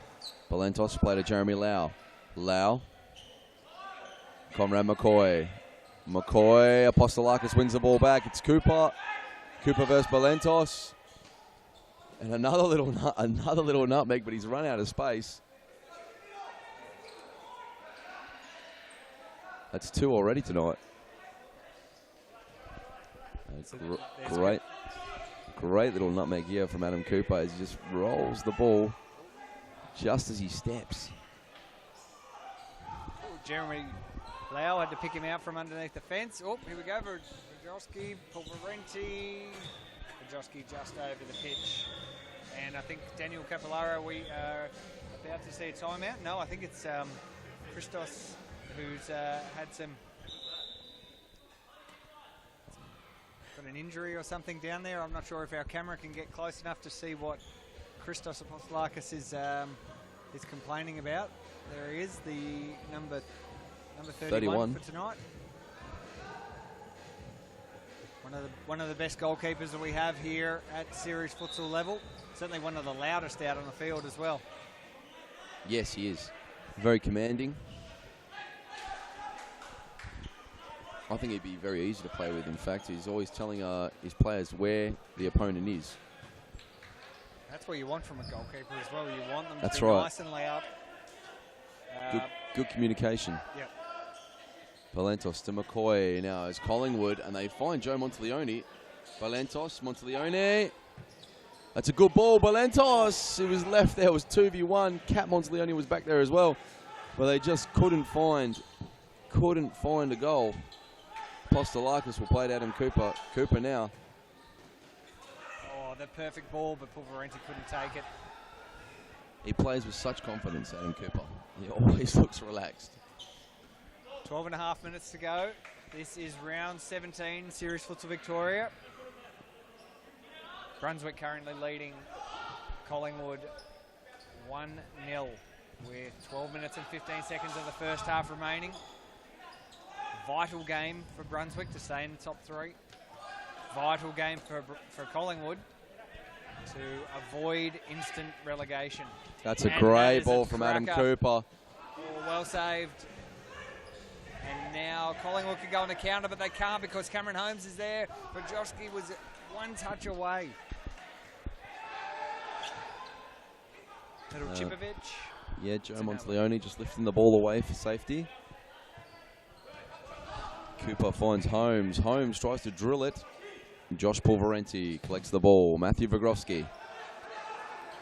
Joe Monteleone goes down, and yes, both referees agree it's a foul. I don't know if he actually touched him, though. Pulverenti, usually one of the more honest players. Let's have a look and see if someone had clipped Joe.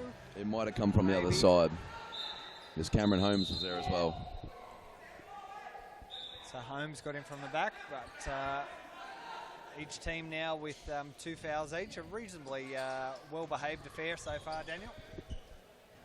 And Michael Schaffner on the court now for Collingwood, number 13.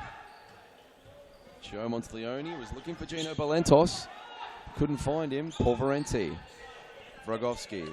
Pulverenti, and he'll lose out to Joe Monteleone. Well played. And here's Michael Schaffner. Oh, well saved. And Gino Balentos at the back post. That was agonising for Collingwood. They almost had a goal there. Should have been, could have, should have, would have been a tap in. Ben Monteleone now. Great shot.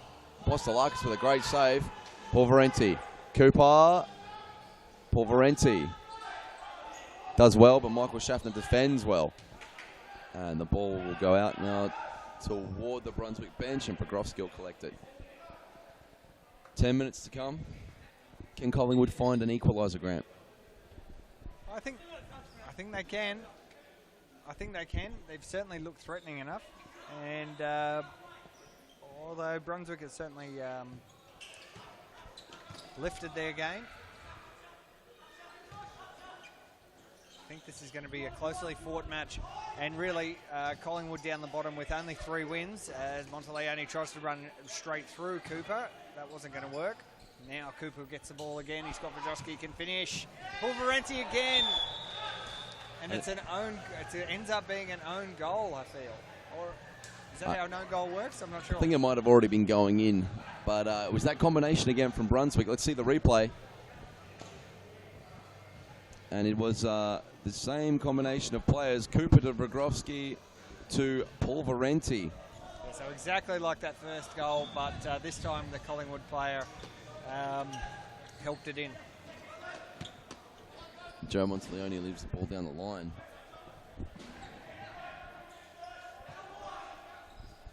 Antonis Apostolakis, the captain for Brunswick. Important player for the team. Wearing the captain's armband. Trying to defend. He's on the ball now. A chip from Rosalind, couldn't find Holmes. Here's Monteleone now. Monteleone versus Apostolakis. It's a great ball, but he can't find Michael Schaffner through the legs of a couple of defenders there. And Ben Monteleone on screen. The heart and soul of Collingwood Futsal Club. BM14. Oh, here goes Collingwood. Players going everywhere, but Monteleone was able to cut it off. He finds Jurmanovic at the back. Monteleone, I think he stopped. Didn't keep going to the back post, but it was going to be a tough one. He did very well with the ball there, Monteleone and Jurmanovic. Just took his time, was composed. Rosalind note collected by the Collingwood goalkeeper. Nice crowd. Oh, sorry, Daniel. Joe Monteleone now, and it just runs out. So it's a nice crowd coming in today for Friday night futsal, Daniel. Every Friday night, the best futsal in Victoria to be played here at the Thomastown Futsal Oz Stadium, the home of Series Futsal. This is round 17, where we're in the absolute critical time of this competition. Here comes Monteleone. The last touch wasn't great. Probably just overstepped a little bit. It's the Monteleone's link up, and now Ben is away again. He tries to go, but the touch just not there again. Cooper comes back on for Brunswick, and they continue to lead 2-0 here. 7 minutes to go of the first half. Brunswick in the red, Collingwood in the blue and the darker blue. That's a nice ball from Cooper. Ooh, and Holmes tried to tuck it in around. Tough angle. Jurmanovic jumped. Oh, and he's blowing up as well. He wants it to Not his happy. chest. Beating his chest, saying 4 times you've thrown it over my hair. Thrown it at my wig. As Cooper now finds Holmes. Found Holmes again. It was the second time those two have linked up. Cooper goes in at 1,000 miles an hour. Ben Monteleone way too fast. He's beaten 3 of them. Oh, and Apostolakis Sonny, brings an end to that. that was nice. Nice. Well, Nice tackle. It was a good tackle.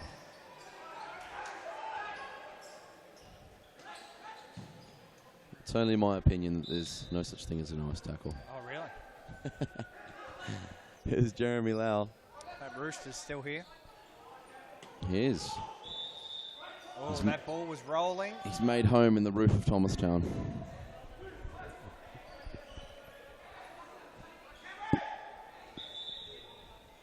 He's trying to get the ball back now. 5 minutes 40 to come. How many blokes does it take to get the ball back? What a win for Metropolitan, Daniel, for the viewers who have just joined us here for this Brunswick and Collingwood match. We've already had one match, and Metropolitan has upset title contenders Hume, beating them 5-4. 4 goals to Oscar Magrina, and a huge upset, and very, very, very damaging for Hume's chances, and they will be watching the next match between Pascoe Vale and Fitzroy very, very closely, because a win for Pascoe Vale against Fitzroy, you can almost guarantee that that Hume's title chances are over. And Jemanovic goes in on Cooper, and he's won the ball, but Holmes will come away with it. And Jemanovic goes in again, but Cooper plays a lovely pass. Roslin now against Lau. Tonis Apostolakis. Cooper. Lau wins ball. Schaffner. Jemanovic. Why? And Roslin did very well. Great defending there from Roslin. Lau. It's a hard ball. Jemanovic with a big header, but Apostolakis catches it.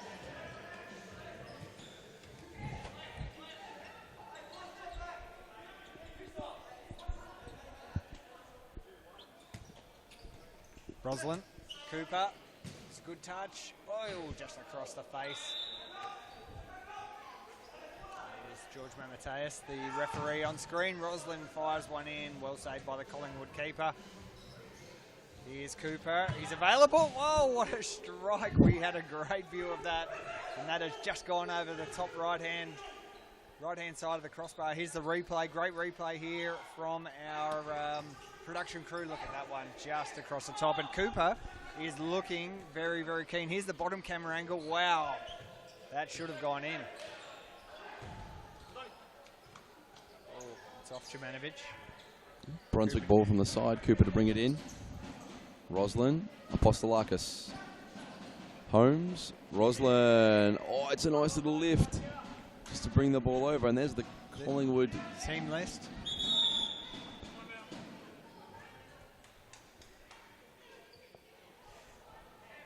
And that's the timeout. So with only 3 minutes and 55 seconds remaining of the first half, it's Collingwood down to Brunswick. Brunswick have scored 2 goals. Daniel, your thoughts? Almost completed this first half. What are your thoughts? I still think Collingwood can come back into this. They've been playing very, very well. It's been let's say it's been a quick half. As you can see there, Collingwood have 4 shots on target to Brunswick's 5. So they're still having the shots. They're still having the play. It's, Brunswick there with the lion's share of possession. But they're still in this match. 2 goals is not unforeseeable. It's not unattainable. And in fact, they can get it in these last 3 minutes and 55 seconds. But possibly a few things have to change. Maybe they need to press Brunswick a bit more. It's difficult when they have quality players on the ball, such as Adam Cooper, Matthew Bogrovsky, who can stay calm under that pressure. But if they press well and they press as a team, there's no reason they can't take the ball from these players. And Frykowski just winning the ball there from Matthew Ryan. A bit of a welcome to Series Futsal Victoria. As Jemanovic, and this is what I was talking about, Willand, and Cooper does well to defend the counter-attack, and there's a great shot off the left foot of Adam Cooper. 3-0 to Brunswick now, 3 minutes and a half to come. It's a great goal from Cooper. He's showing us his BM14 boots, giving Capillara let's have a look at the replay, because I think it was that BM14 boot that has booted that one into the back of the net. Look, he took it himself. It's his own goal. Thank you very much. That is far too easy. Got that one around Matthew Ryan. And that makes it 3-0 and makes it very, very hard for Collingwood to come back from here. I'm almost wondering if there's a bit of cynicism behind Adam wearing Ben's boots and scoring against his own club. I think it makes a lot of sense now who may be responsible for the BM14 Facebook page. It does, doesn't it? That's my little tip here. The Series Futsal Leaks. And do we have some issues on the issues on the sideline? Maybe some sledging. Oh, Adam Cooper just taking a little seat. Just waiting for the. I think there's a bit of moisture on the pitch here. It's a bit of excess sweat. He's got some gang signs as well. Oh, yeah. I think that's the Barracuda sign. I think he sees the lighter side of this.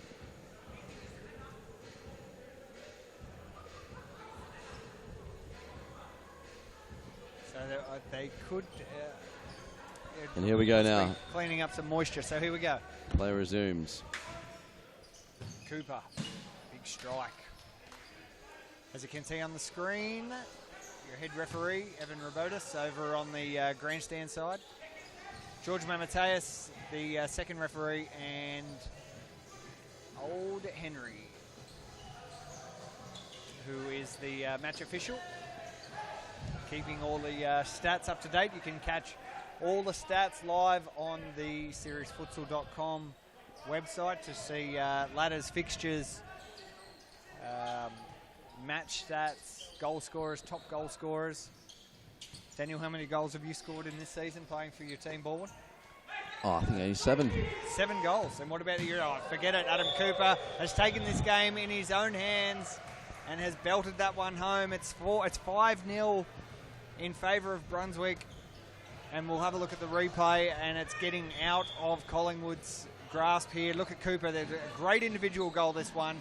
He beat Jurmanovic, and they were all on their back feet, and crunches it straight past the keeper, who may have got a touch on it, but it was too much. And Brunswick, with 1 minute 25 of the first half remaining, have taken a big lead here. It's 4-0. More goals from the BM14s.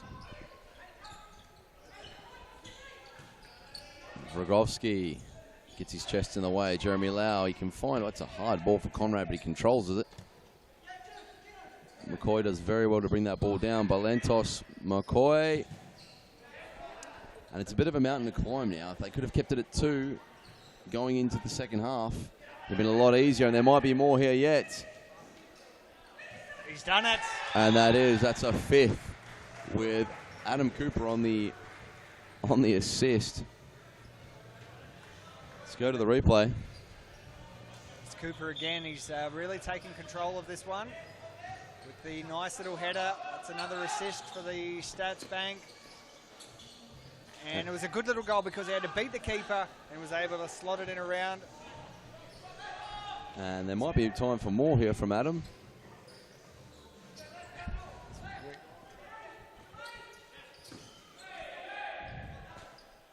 Ten seconds to come. 5-0 Brunswick. And Collingwood with an absolute mountain to climb in this second half. Apostolakis lifts the ball into the air. And that is half time. We've got 23 minutes to come. It is 5 Brunswick, 0 Collingwood.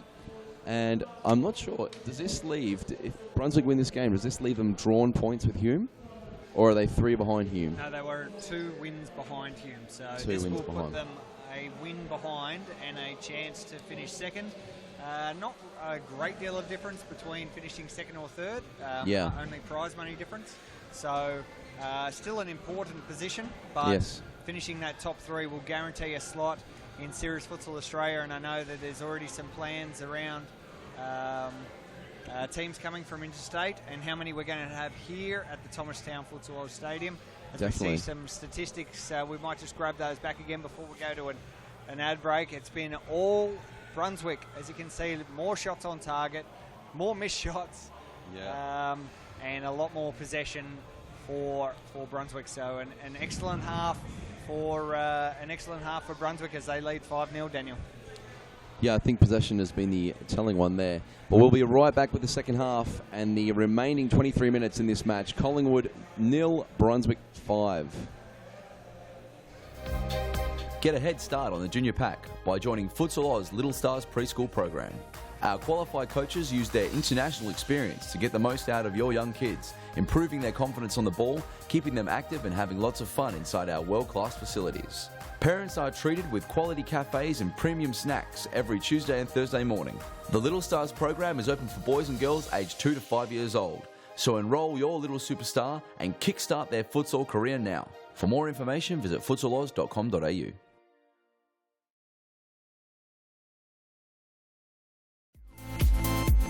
Futsal Oz mixed leagues are a great way for all your friends and family to play futsal. Boyfriends can play alongside their girlfriends, and wives and husbands can join forces to take on the mixed futsal world. There's a great league waiting for your team of guys and girls to play. Whether you are a group of super competitive players or you just want to have a bit of fun.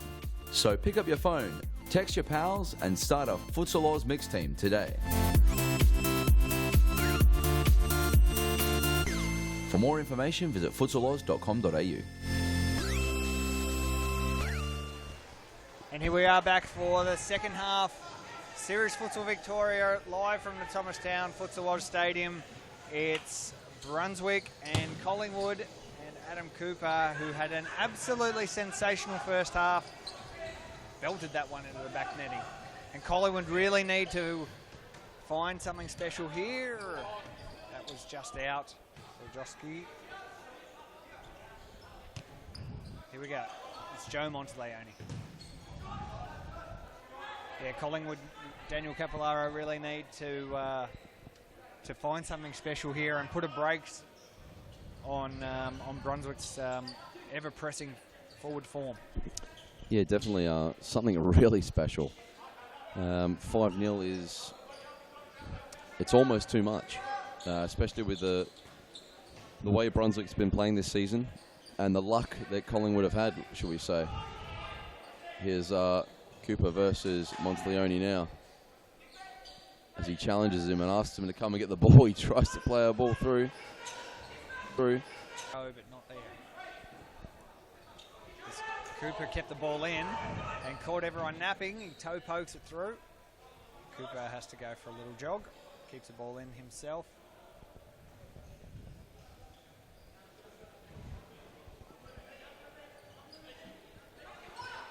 Cooper plays to Bogrovsky now. Bogrovsky. Apostolakis. It will go back to his brother, Christos Apostolakis. Plays a nice ball, and Antonis just slips away from him. I like the new addition here to the Thomastown Stadium with all the champions flags across the top. 19 series futsal flags, champions flags, of course, some of them from the V-League era. And a nice representation of all the champion clubs over the past 19 seasons. And Pascoe Vale has the majority of them. They've got 9 of those flags up there, aiming for a 10th title. Daniel, you were part of 2 of their championships. Yes. 2 of those flags have a little bit of your name on there. Just a little bit. Just like the little tip at the bottom. That's it, yeah. Can Collingwood get itself back into this game? It seems unlikely. 19 minutes to go. It's an unfortunate shot from Ben Monteleone there on target. He had a lot of time. There he is, BM14 on your screen. Adam Cooper now. And Cooper trying a rainbow over Balentos. It was well saved from the keeper of Collingwood. That one was on target. There's He-Man in the background.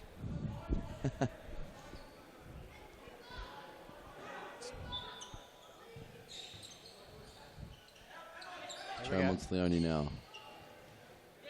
Finds McCoy. McCoy will find Balentos. Balentos and Cooper with a great tackle. Cooper's in the mood tonight. He-Man and sitting next to Sharps. The man of the match last week. Ilhan. He was the difference, wasn't he? And what a great game for Collingwood, and they would have ridden a wave of confidence heading into this, but just a shame that they weren't able to run with Brunswick in the opening stages of this. Still not over. 17.5 minutes remain, but Adam Cooper for sure has been the difference thus far. Cameron Holmes back onto the pitch. Cooper against his arch rival, BM14. So the Brunswick manager asking for a hard press. They're still pushing. And the goal difference on the ladder is actually very, very close between those 3rd, 4th and 5th. There's only a couple of goals in it. So every goal that they can get here. Oh, I think that was in. Did it not go in? We'll have to grab a replay of It's not this. been called, That's- and that could be, Oh. Cooper nearly scoring a header. See if we can get a replay. I'm sure that ball went over the line and maybe just on the line. Let's have a look here. It's going to be hard to see from here. The shot comes in, volley. Yeah, no, it didn't go in. Very good call from the referees. George Mateus, who was on that line.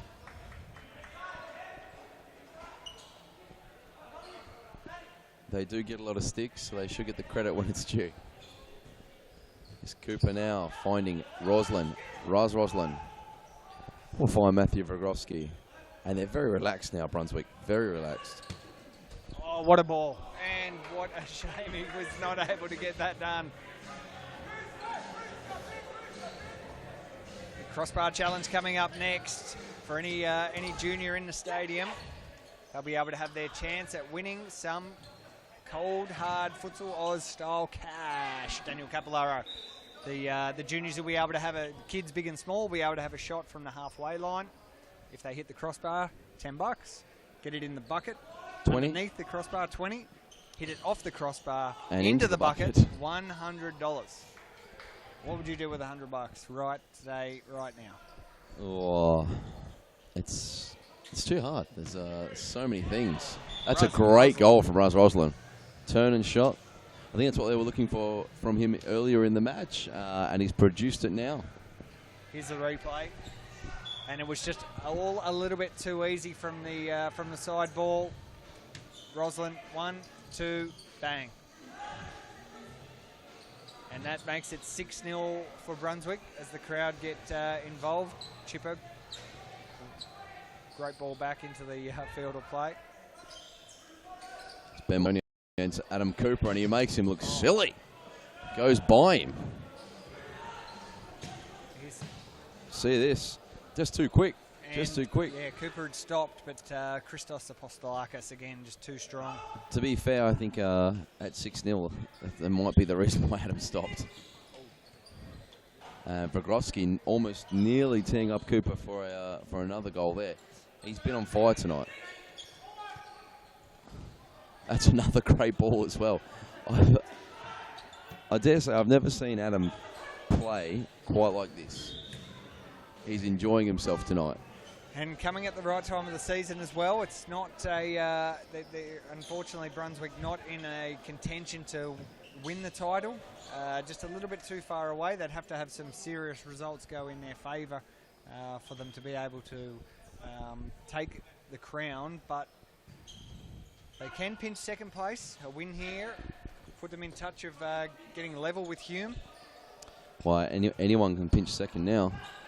From 5th, 4th or 3rd, anyone can pinch second. Vrogowski, no, goes out. Thrown back in. It was a good throw to Joe. And Roslin will just stop to tie up his lace. Adam not happy with him. Here's Cooper to bring the ball in. Plays to Vrogowski. Cooper against Cat Monteleone. And he just takes him down the line, and he tries a little scoop towards the back post, and Giving the Gatorade sign a big kick. Not happy with that. he lifts the Gatorade sign into the back court.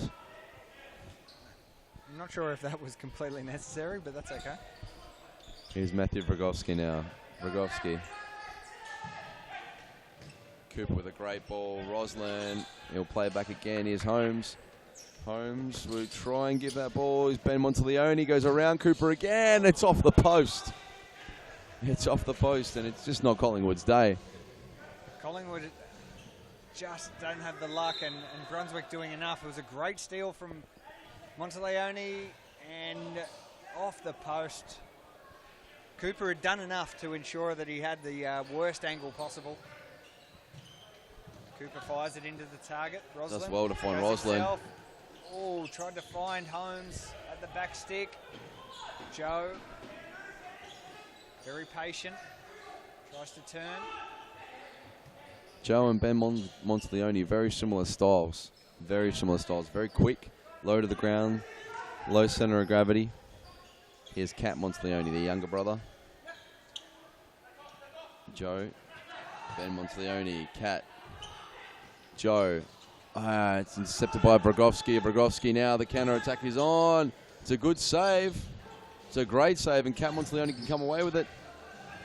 Vragovsky, though, Holmes, and he tried to just lift it into the net.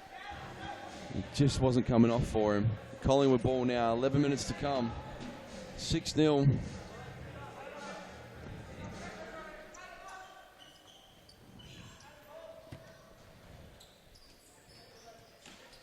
And Jeremy Lau doing well with the ball there is Joe Monteleone. Lau.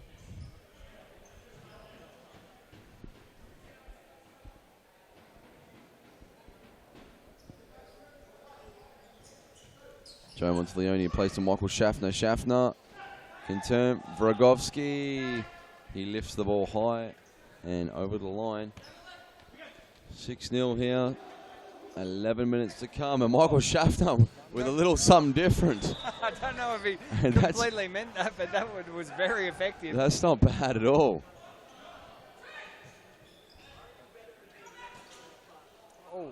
Oh, and Roslin, or Vragovsky, trying a little nutmeg there. It's Schaffner to bring the ball in. Cat Monteleone fires it into Vragovsky. It'll be a side ball. And another one. Another one.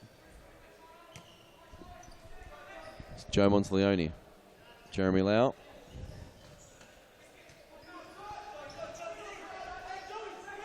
Joe Monteleone will try the shot. It's just over the crossbar. They've been close, but not close enough, Collingwood. And this is now when they've had a run of attacks like they have had in the past few moments. This is usually where Brunswick score. They've got to be very, very careful not to concede anymore. 10 minutes to go. Christos Apostolakis almost steals that one away. Yeah, they become very susceptible to the counter. It's almost as if they don't make the most of the pressure. Joe Monteleone now will play back to Cat. Cat, and there's a press now from Brunswick. Cat Monteleone just takes his time. Decent. Jeremy Lau can turn. Oh, and that's probably come off Christos, who was laying on the ground, who's now blowing up at his team. That is a great block from Apostolakis. Hume, obviously missing from the Brunswick side tonight. He's playing for Timor-Leste in the AFF, I believe. I believe it's called AFF. I think it's the qualifiers for the AFC Championship. As Cooper lifts the ball high into the roof. 9 minutes to come. Brunswick 6, Collingwood 0. Jeremy Lau on the ball.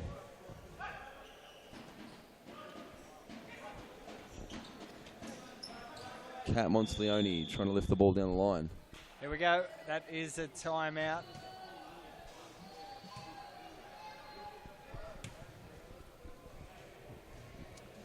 It's timeout called by, was it Brunswick or Collingwood? Might be Collingwood.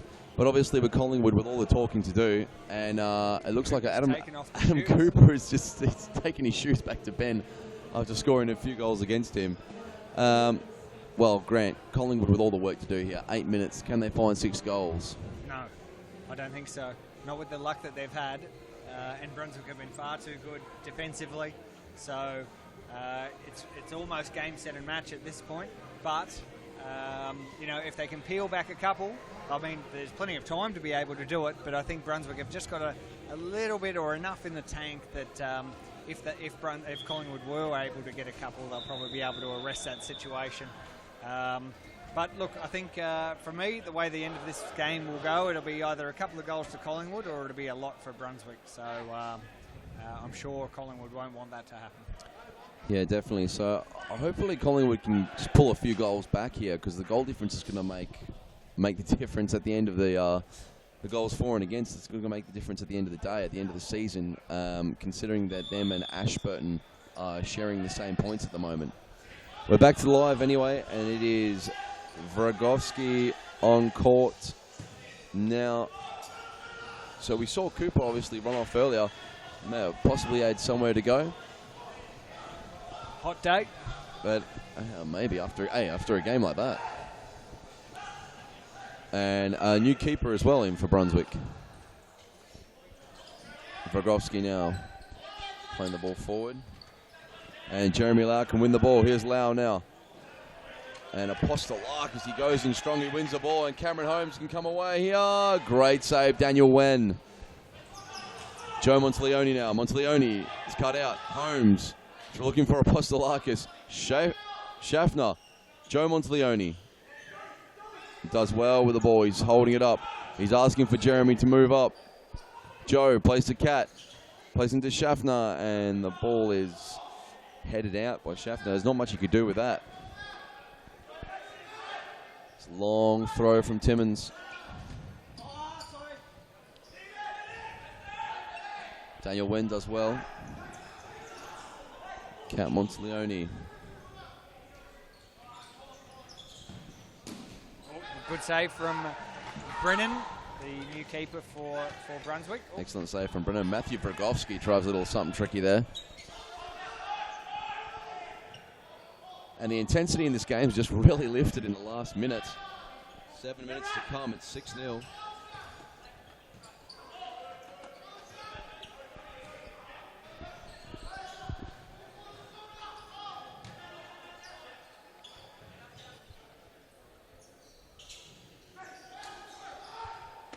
Nice little crowd building. Big match coming up. Daniel Capillaro, Pasco Vale taking on Fitzroy. The El Classico, I think they call it. Yeah, definitely. It'll be massive. Obviously, Pasco, if they win this game, then they will go 6 clear of Hume. There's no pressure on the win now, though. But if Fitzroy win, I believe they can go second now. I think it'll be Fitzroy who will sit second, because they're sitting third at the moment. And they're hot on Hume's heels. So here's the ladder as we started tonight's games, and Hume not budging at all. A win here for Brunswick puts them within one win of Hume, and a win for Fitzroy against Pasco Vale will put them in the same stead. So and then your team, Baldwin, as well, can possibly we can come in. Keep pace with them. So if we win tonight against Ashburton.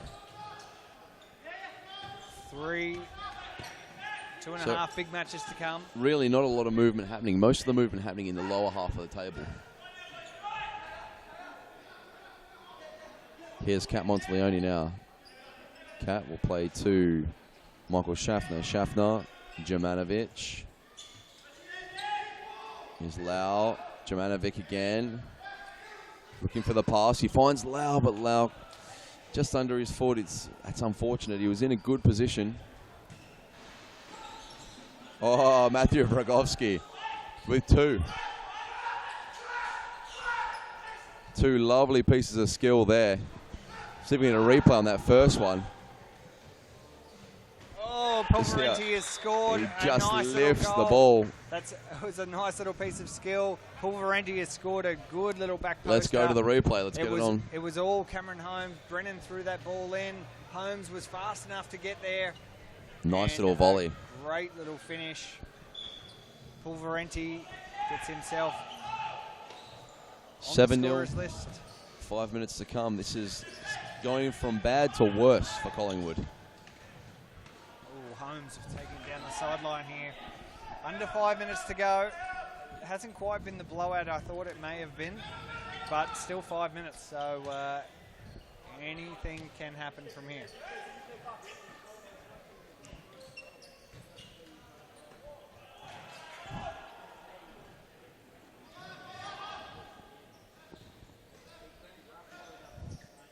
And Cooper back on the court. Different colour boots now. It's gone for a mid-game pit stop. Different. Changes the wheels. That's it. I think he's wearing his Jomas in for the finals.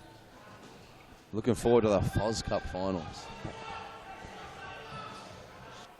Michael Schaffner chooses to leave it.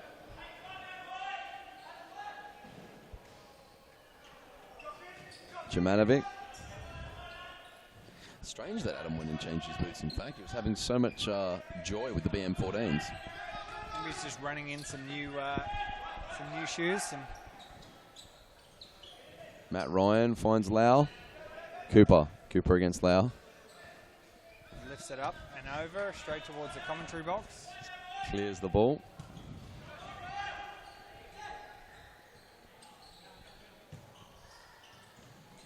Here's Michael Schaffner now.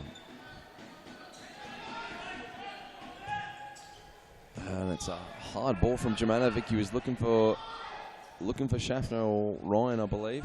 Here's Cooper now. Tries the Elastico, but Schaffner's there. Slides that ball away.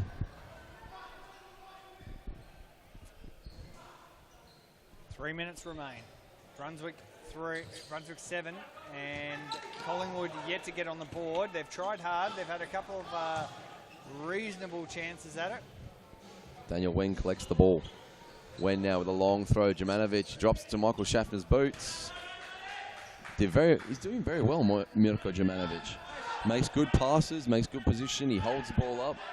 He's doing all the right things. He just can't get in a position to get a goal. I suppose he needs someone to give him the ball in that position, doesn't he?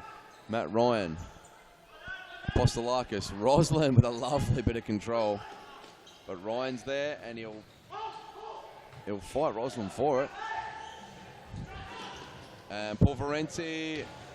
Jeremy Lau does very well. And Roslin. Cooper with his hands up looking for the ball. It's 2 minutes to go. Apostolakis plays into Roslin. It's Pulverenti. Fair bit of power in that shot from Josh. Apostolakis heads it away. George. Oh, George has lost his Fitbit. It's got to be the grab of the year. Daniel Wen with a long ball. Cooper drops it to Roslin. Here's Cooper now. Cooper fires it into the legs of Ollie Willen. As you can see on your screen, stick around. We've got the Crossbar Challenge coming up next, followed by the El Classico. Pascoe Vale taking on Fitzroy. Two clubs with a lot of history here in V-League and Series Futsal matches over the years. They played in the big Futsal Oz Live match that we had at the State Netball Hockey Centre last July. Really looking forward to the second instalment of that, with more news to follow. But the El Classico, Pascoe Vale and Fitzroy, and this one means a lot as well. It's more than just a regular round of Series Futsal action. Anytime these two teams come out onto the field, stick around for that. 1 minute, 15 seconds remaining here. This one's been a blowout. Daniel, 7-0 in favour of Brunswick. Yeah, I think it's unexpected, this blowout as well. I think people expected Collingwood to run with the momentum they had coming in from Sunday, where they took that great win against Metropolitan, and they thought they might go on from here, but it just wasn't to be. And look, I feel that the difference certainly in that first half was Adam Cooper. And he was anytime he was on the ball, he was scoring. And as Ollie Willand and Matt Ryan try and link up there, nothing happening for Collingwood. It's going to be a foul. There's Fernando Demorais with Renan. Fernando, cleanly shaven, baby face today. The Brazilian connection, Demorais and Herrera. Obviously discussing the game to come. I think there'll be a few people discussing the game to come. Pulverenti fires one in and then comes off his teammate. That makes it 8-0. There's 42 seconds remaining. This one's been a drubbing, Daniel Capillaro. Let's look at the replay. And it was Pulverenti from the free kick. Brunswick still having shots on. Here it is. Just come off Schaffner, I think it was, and Wen had not many chances for that. Oh, Willand. Ollie Willand doing well. He's not giving up. And Roslin goes through. Jumanovic. Willand. Here's Cooper. Oh, Cooper's lost a shoe. Taking his shoe off. He's still playing. Here's Matt Ryan.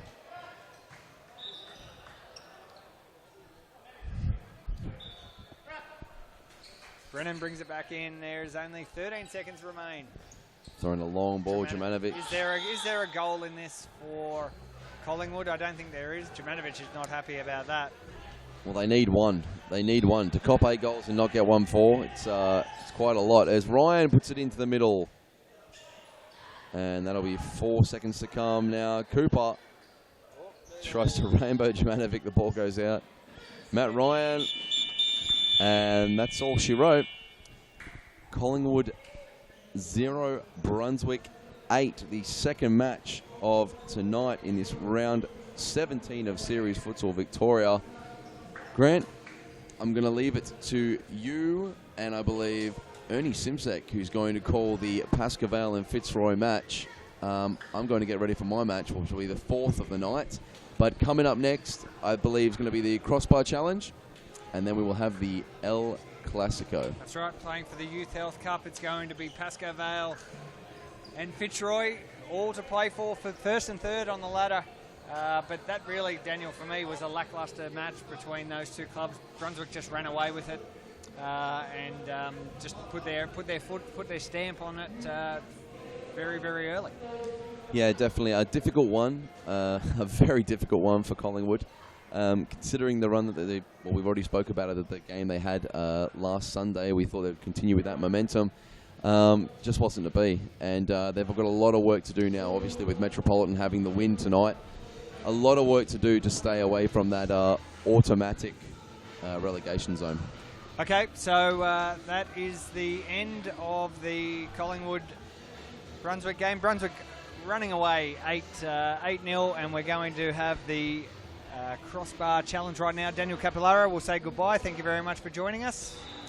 Thank you, Grant. And we'll see you out there on the court. Here we go. It's the Crossbar Challenge between with the little kids aiming to try and hit that crossbar.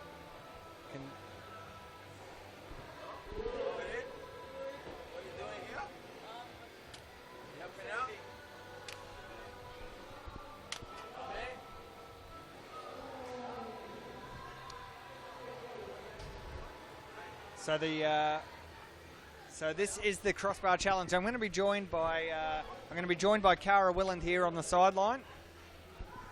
Now, Cara's been sitting in, enjoying some of our coverage. What do you think of Series Futsal Victoria, Cara? Well, very exciting. Always very exciting. Hello? Okay. Always exciting, especially the first game tonight was, I think, not the outcome that everyone expected. No, you're absolutely right. Metro taking a great win over Hume and really destroying Hume's chances. And I can see some of the Hume guys up in the stands up there, very, very interested in the outcome of this Pascoe Vale match, because if Fitzroy can get over the top of them, it keeps Hume in it. So as you can see, the Crossbar Challenge going on at the moment. So $10 to hit that crossbar, $20 to get it in the bucket, $100 for crossbar, and then into the bucket. That was very close. So what do you like at Crossbar Challenges, Cara? I actually have never had a go, so I can't say, but I don't think I would be as good as these kids are proving to be. They're doing pretty good. So $100 to get it in into that bucket. I'm not sure. If I was their age, I would not know what to do with $100. You buy a lot of lollies. They'll find me. So let's have a look at the replay of this one that went very close. Here we go. It gets pulled out of the crowd. Kwame calling the shots. Up it goes. Oh, did it hit it? Cara, did that hit? I think it might have just gone over. Here we go. Look at, I think we've got Lexi lining up here to have a shot. Yep. She's got her futsal boots on. Oh, she's lifted it. Wait. Nah, just misses. I think she got the height, but not the distance. I tell you, one thing she's got the height in is those boots. They're massive. They're huge. There's a lot of interesting choice of footwear. Thongs. Thongs, very Australian. Australia Day yesterday. Here we go. He's he's ditching the thongs. He's taking them off. He's going to, here we go. He's lining up. He's got his trickster hat on. Here he goes. It's actually not too bad. He couldn't get that bounce back off into that bucket. And now Kwame to Tim, he's pulled the pin on it. He says, no more. It's all over. Did anyone win? There was no cash given. So, Cara, send us off to an ad break. Give us your best. We'll see you back here in a moment. We'll see you back here after the ad break, round 17 of Series Futsal Victoria. Do you have a team of stars in the waiting? Get them off the sidelines and create a junior team today. Played on Friday evenings and Saturdays, Futsal offers kids lots of touches on the ball with non-stop action. And you only need 5 players to get your own team started. Enter a junior team today and take your kids to grand final glory. For more information, visit futsaloz.com.au. Get a head start on the junior pack by joining Futsal Oz Little Stars preschool program.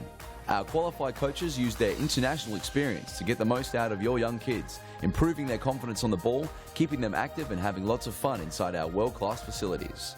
Parents are treated with quality cafes and premium snacks every Tuesday and Thursday morning.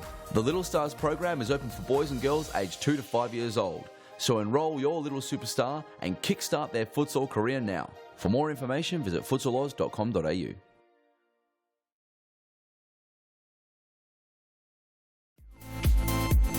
Futsal Oz mixed leagues are a great way for all your friends and family to play futsal.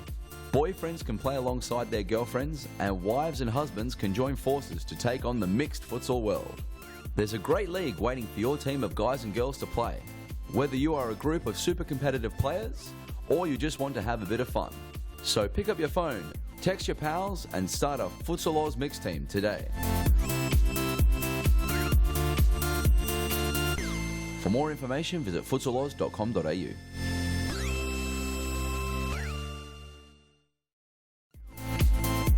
Women's futsal is taking off at Futsal Oz, and you can enter a whole team or come as an individual today. Futsal is fantastic fun and perfect for fitness. It doesn't matter if you are an experienced soccer star or a first-time player, there's a league for you. So round up your gal pals, because now is the time to get kicking at Futsal Oz in our women's futsal leagues.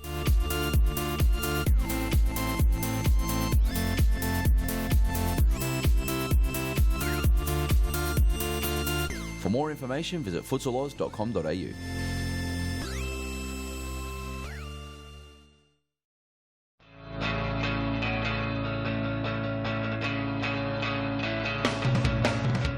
Save the day and improve your goalkeeping skills in our junior and senior keeper training only at Futsal Oz. Improve your techniques at ground level and in the air while running through new skills and drills developed by our elite level goalkeeping coaches. Become perfect post to post in our comprehensive goalkeeper training.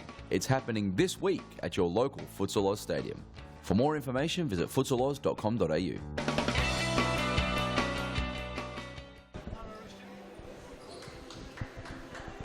Shaba Rajab.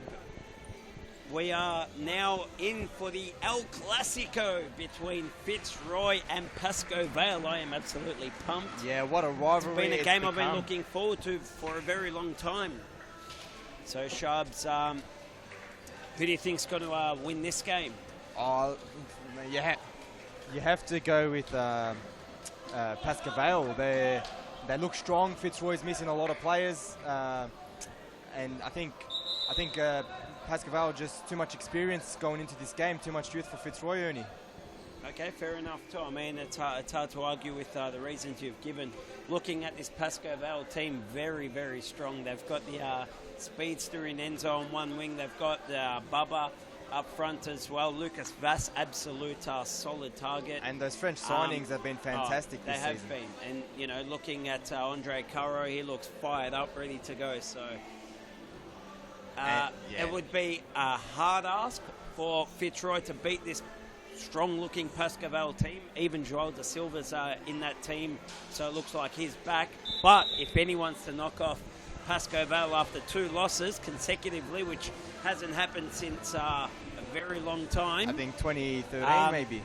Perhaps it could be Fitzroy. So, mate, like I was saying, I've been pumped for this game for all week. I'm looking forward to it, Charles. I'm excited. Yeah, for sure. Me too, man. It should be interesting. And, you know, back to what I was saying about the youth, I think there was a game last season where Fitzroy played with this same youth team they have now, and they were up 4-0 before Pascoe came back and drew 4-all. So don't write them off. You can't write them off. No, definitely not. So I was saying how strong Pascoe look, but if anyone's to knock them off tonight, this Fitzroy team. And it's good to see young Stefan Ristich. I think it may be his 3rd game in a row now for Pascoe. Yeah, great to see the youth system working. And during the week, did you see that clip on Facebook of young Stephen Ristich when he played the under-14s for Pascoe Vale? Just as quick, just as powerful. Mate, yes, I think it would have been a force at 13, 14 years old with his pace. For sure. All right, so their first 4 on the field for Pascoe Vale. Looks like number 9, Joao da Silva, number 10, Captain Andre Caro, number 18 is Enzo, the speedster with the hairstyle, and number 2, the solid target in Lucas Vass. Alex Burrow in goals, and that caps off the Pascoe Vale team. For Fitzroy, we've got young Jackson Shaw, number 3, with the pink jommers, who just gets rolled by Enzo just now. We've got number 7, Scott Rogan, number 8, Cosimo Russo, and the most experienced player in this Fitzroy team, number 10, Alistair Dunlop. They're led by their, I suppose, Michael Charmy. I was going to say captain, but yeah, more that senior figure in the team. And both teams with solid benches as well. We'll run through them as they come on the field. That's it. Now, I think we touched on it earlier. Few players missing. Fitzroy, their captain Rico on international duties with Wales. Correct. Big out, you would think, Ernie. Oh, of course. To this team, Rico just provides that spark and that energy and that something out of nothing situation any moment that like no other. I think I've just watched him break open games where Fitzroy looked like, you know, they couldn't find a goal. They look like they're down and out and just out of ideas and nothing, and then boom, you blink, and before you know it, you look at the replay, what just happened, and it was Rico holding off one player with one side of his backside, another player with the other side, and he's turned and scored a goal. So a goal out of nothing, that's what Rico does best. So they'll miss him tonight, but these young boys, they look like they're up for it. I mean, you know, at this age, they should be running out games. Oh, Andre Caro, I don't know what that was. That just went straight into the ceiling. You know, we'll have to get the plumber to look at the ceiling after that. You know who does look up for it? Enzo. He's had a couple good touches early. He's beaten a couple of opponents, had a couple of shots. So I think he's right on his toes for this one. He's probably the most fired up after losing 2 games. One thing about Enzo is I haven't ever seen him look disinterested, look like he's moping around. I've never seen him without energy. So he automatically brings energy onto the field. Whenever he's playing, he brings energy. And he has knocked Michael Charmy in the head. I don't think he meant that one. I think he's too fast for his own good sometimes, Enzo. Slow down, mate. Nah, nothing in that. Well within his rights to go for it. Michael Charmy, harden up, buddy. Just wear that knock, pick up the ball, just shake it off, pretend it didn't hurt, and move on. He's got a foul for his troubles. Oh, Jackson Shaw. Oh, was that a foul off the ball or what? Joao da Silva, lucky to get away with that, in my opinion. But then again, I'm not refereeing, Sharps. I thought it was good body work, Ern. Let the referees referee. Yeah, I thought it was good body work. Don't think there was... I don't think the ball was too far away. Jackson, oh, just shoot, brother, hit it. shoot. And Enzo on the counter loses his feet. Well, it's just lifted a little bit now, hasn't it? It's good. It's great. I think Fitzroy opting for the press on Pascoe Vale when they get a chance. Oh. He's very good at that, Alistair Dunlop, just sneaking that left foot into the back post. More often than not, it actually hits the post and goes in. So needs to be aware of that one, Alex, in goals.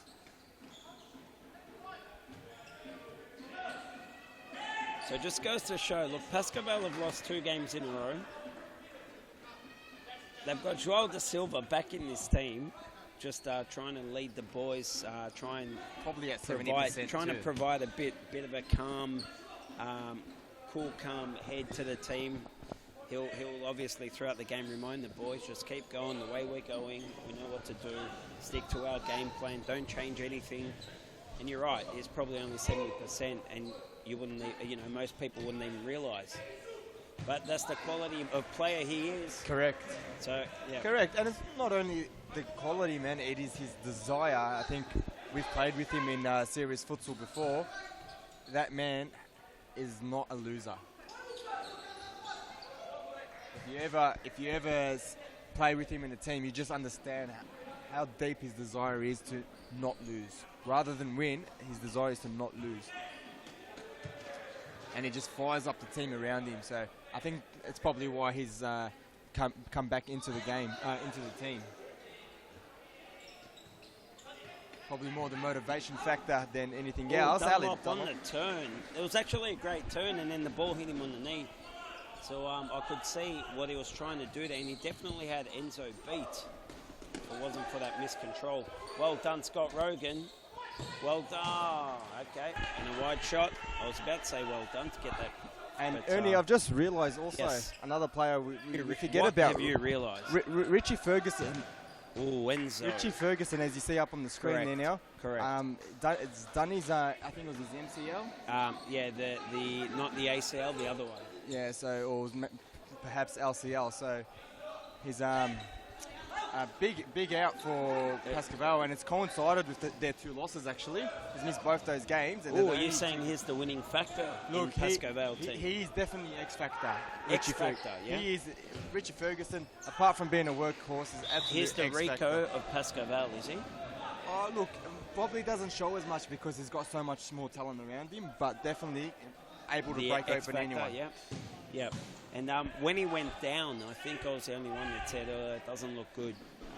He'll definitely be out longer than what those around me thought. And I wish I was wrong. It looks like he'll be out for a little while. So we wish him a speedy recovery. Because, it's a horrible thing seeing anyone, especially those that you like or friends, you don't want to see them out on the sidelines.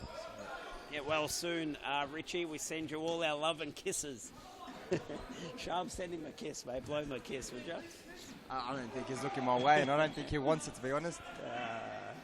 So with just about 7 minutes played of this game, still 0-0. So both teams holding their nerve, being careful. Limited chances. High foot there called by Evan Robotis.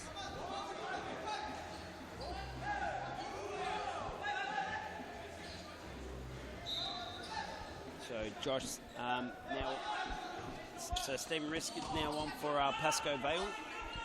And looks like Llewellyn Stone's also subbed on for Fitzroy. I did say we will call all the subs as they come on for both teams. Did we mention Baptiste Pic? Yep, I didn't, sorry. So Bubba, Baptiste likes to, or his nickname is Bubba, as you can see on the back of his top. And Fitzroy really turning up the press here and using it to effect and dispossessing Pascoval, not allowing them to play the ball out. And you can see Pascoval have to play this rushed futsal. It could work for Fitzroy, this press. It could also backfire. It's a very...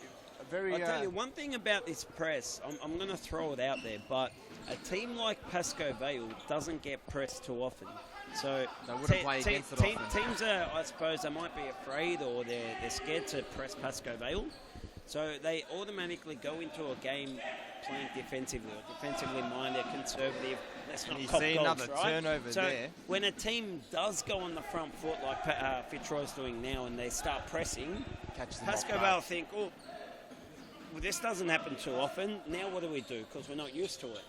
And so we might see a little bit of a shock to Pascoval's system where, man, we're getting pressed. This isn't the norm. What's going on here? Now what do we do? So we might see it work in Fitzroy's favour. So keep your eyes out for that. And Abdullahi Abdi Abdullahi. on for Fitzroy Abdullahi, now. actually. Abdullahi Abdi. comes on now for Fitzroy, number 11. Baptiste lays it off for Ristich. Dunlop defending well, and here's Rogan. And Shot Shub's blocked. talking about Abdullahi Abdi that just came on for Fitzroy. He's been getting better and better. Seriously, I reckon he's improved a lot. Not so much his playing ability, because that doesn't change in a week or two, but It's just confidence. his confidence has gone through the roof ever since winning that And that's what happens when you junior play. nationals in the under-21s division. But playing with the Hume boys, he got a lot of, I suppose, a lot of confidence out of that, where he was trusted by a very strong group of players around him. And yeah, he's grown a lot, I reckon, these last 3 weeks, which is great to see. That's right, yeah. And I think, now that he's just, like you touched on, he had that experience at Nationals and probably being trusted a bit more now by his coach. Once you have game time, you just, that confidence lifts you, and you feel like you can do anything. And if you feel like you can do it, you can do it. Right? Correct. You are what you think. Whether you think you're right or you're wrong, you're right. Isn't that the same? I'm not sure.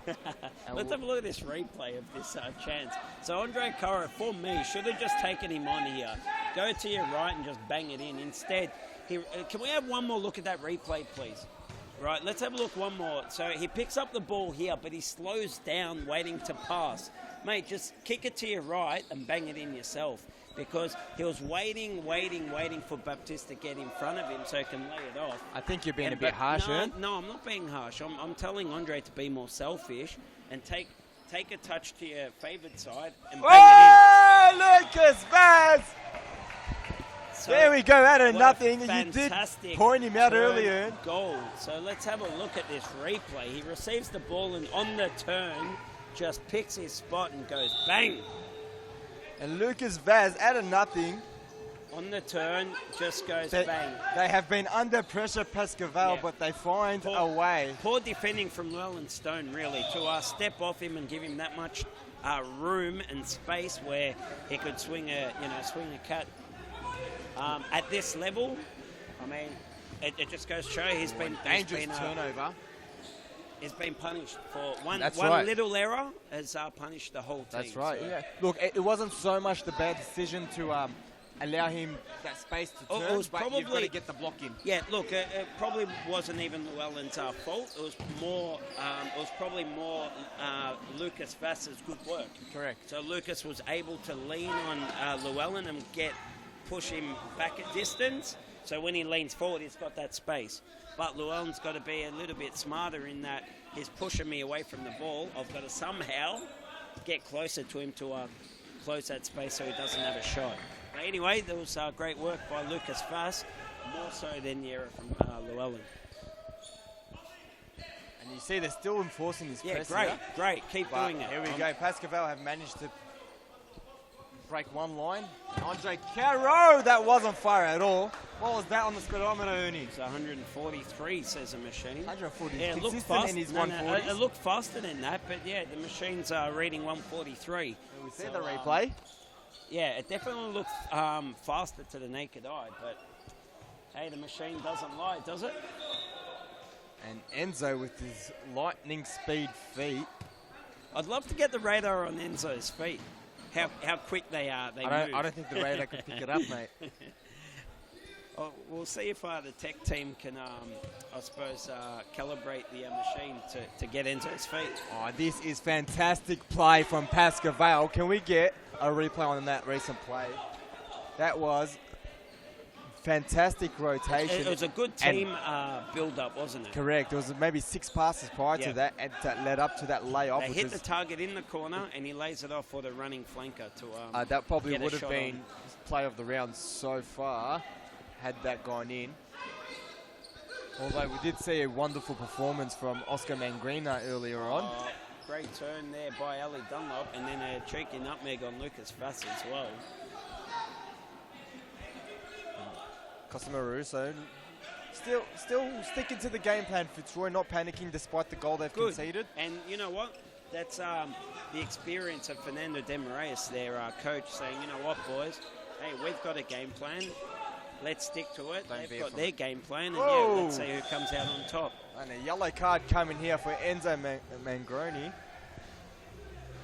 Look, I don't think Too there was fast for much. his- I don't think there was any malice in that. It just so happened he fouled him by accident. But hey, it's all part of the game. It is his second late challenge of the game, though. Well, second? What, you're counting the first one on Charming? Correct, I am. Nothing in that for Look. me.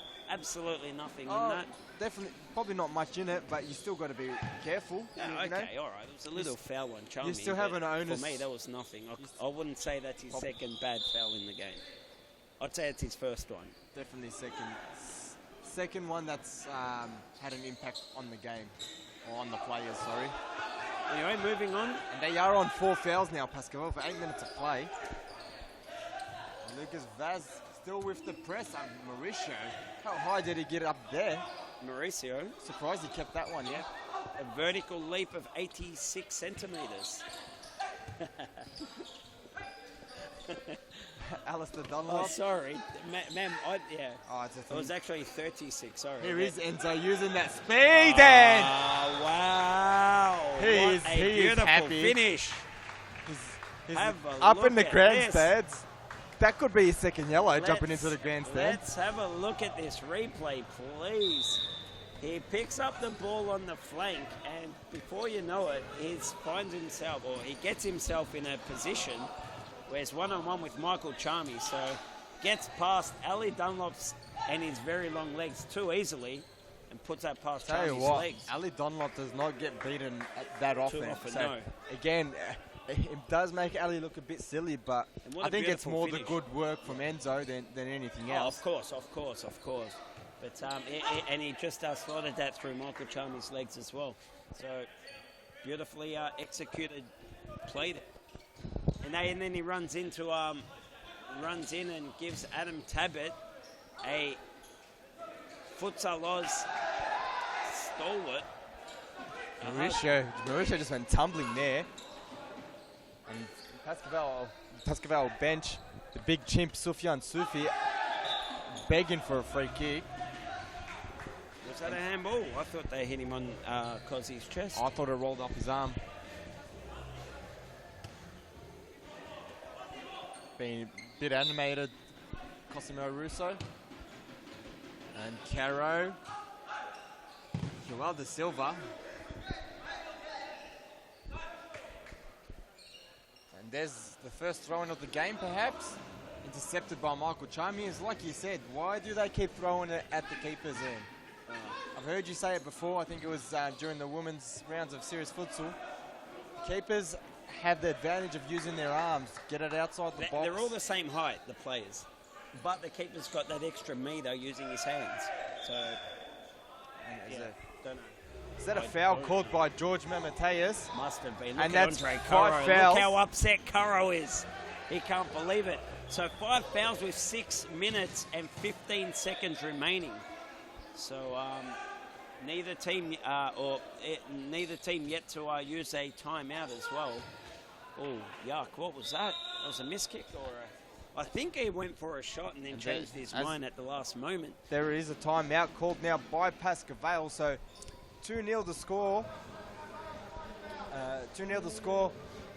Lucas Vass and Enzo Mangrini, the scorers. It's been a patient game, but plenty of quality futsal, Ernie. Have you seen it, mate?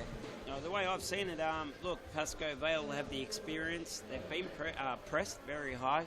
I think Fitzroy's been doing a great job.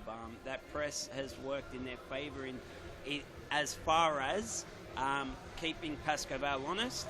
Yeah. The 2 goals that they've scored have been brilliant goals. Yeah. So, they haven't scored any cheap goals yet where Pascoe Vale are able to, I suppose, put so much pressure on teams where in the end the floodgates open.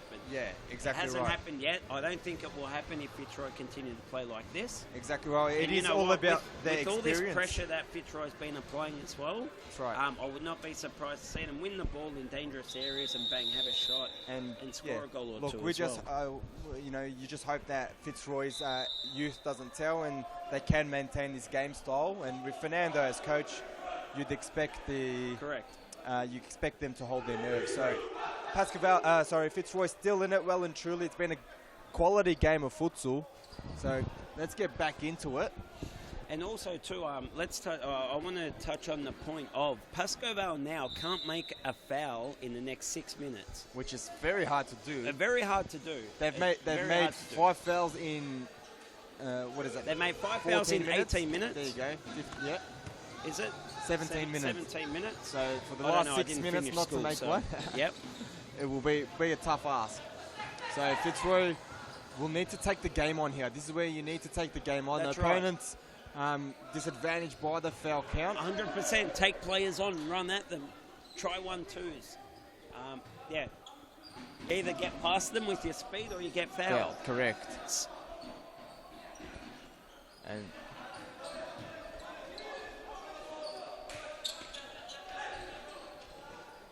still pressing Fitzroy. Keep pressing. Andre Caro worked his way out of that one. Alistair Dunlop there to clean it up. He's got long legs, hasn't he? He has.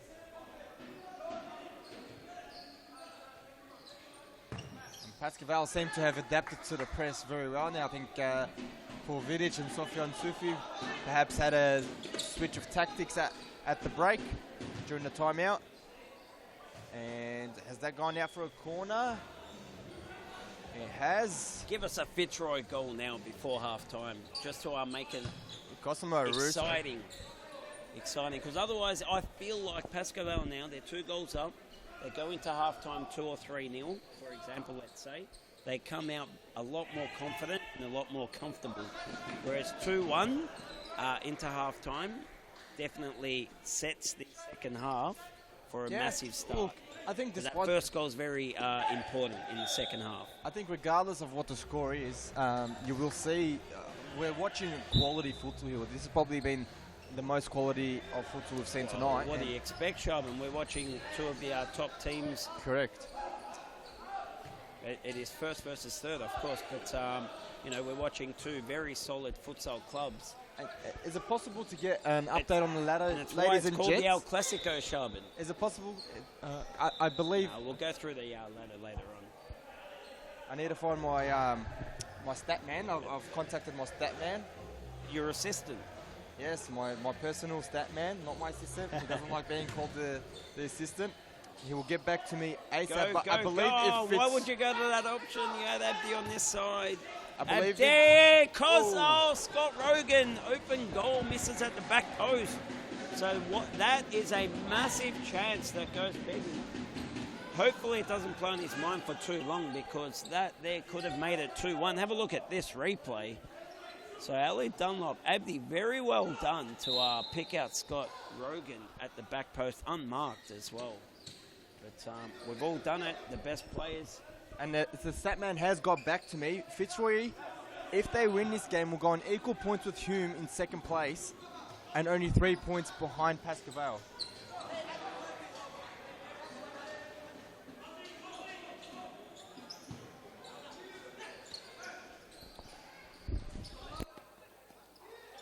That's wrong, the website. So for all stats, we urge all our viewers to get on seriesfutsal.com for all stats, photos, news, videos, reviews, anything else you can poke your finger at. It is all on the seriesfutsal.com website. You can also click on Victoria or Australia. So Victoria, obviously the top flight elite futsal in the state of Victoria, but Serious Futsal Australia rounds up all the champions across Australia and just pegs them against one another to see who will be crowned Australian champions. That will be in March later this year, so keep your eyes out for that. Serious Futsal Australia coming up at the end of this season. Can't wait. Have a look at this replay, Shub. So somehow Pascoe Vale end up with the ball here. They have a shot, and Michael Charmy, very well done. Quick off his line, Michael Charmy. Yes. As always, having a fantastic season. For all of our season. viewers out there who are looking at the clock, so the 23 minutes is up, but as we know with timeouts, and the timeouts do stop the clock in the first half, obviously, there is currently 1:25 remaining, so do the maths somehow, and that's basically when there's 2 up on that, and that's if Fitzroy don't call a timeout, of course. Yeah, there's a minute 10 remaining still in this first half. Oh, and here's Mauricio Novak. Whoa! A cheeky nutmeg. Yep, no point nutmegging if you lose possession, though, Shubs. Michael Charmy again wise to it, playing like a sweeper, coming off his line. 57 seconds. I think Pascaval will be happy just not to concede here.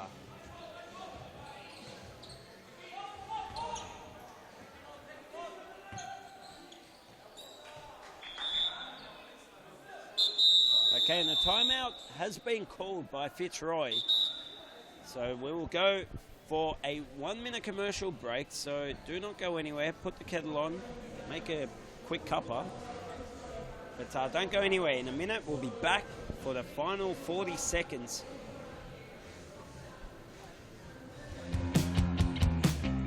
Now is the time to enter a team in a Futsal Oz Social League. Open for men, women and mixed teams almost every night of the week. We will match your team's abilities to an appropriate league, giving you a competitive and fun experience. So gather your mates, create a team and become a Futsal Oz Social League champion. For more information, visit futsaloz.com.au.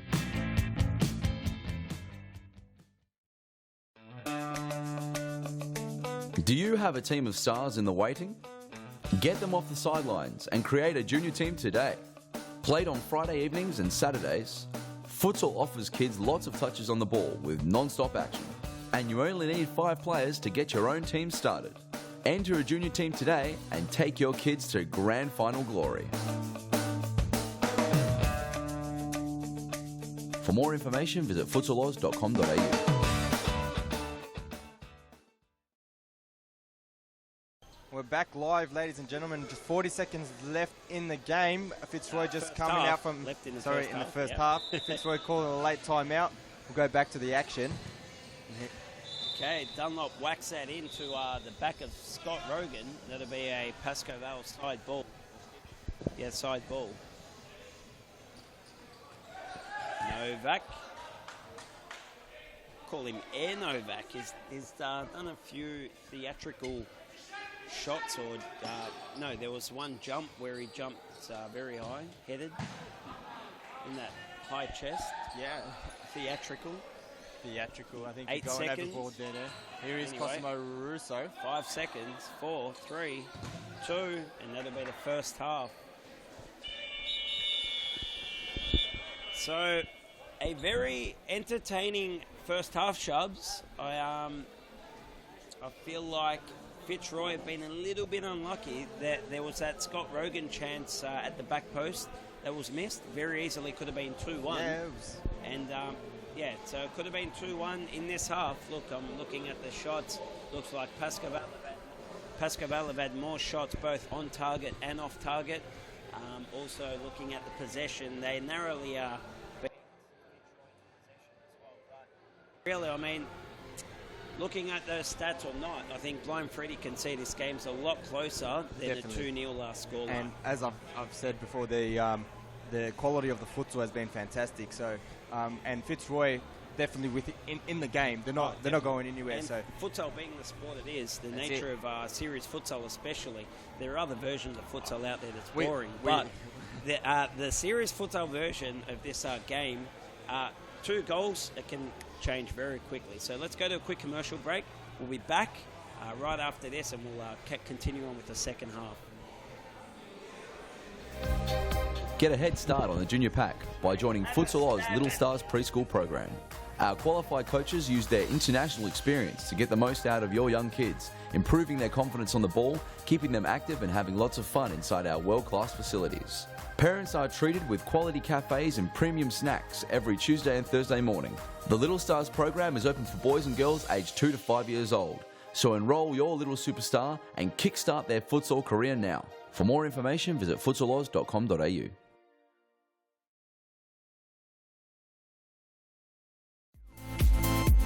Futsal Oz mixed leagues are a great way for all your friends and family to play futsal. Boyfriends can play alongside their girlfriends, and wives and husbands can join forces to take on the mixed futsal world. There's a great league waiting for your team of guys and girls to play.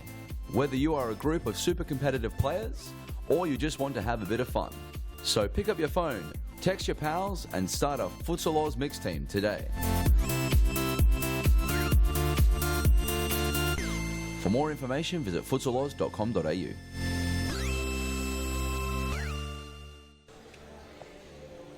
And we are back.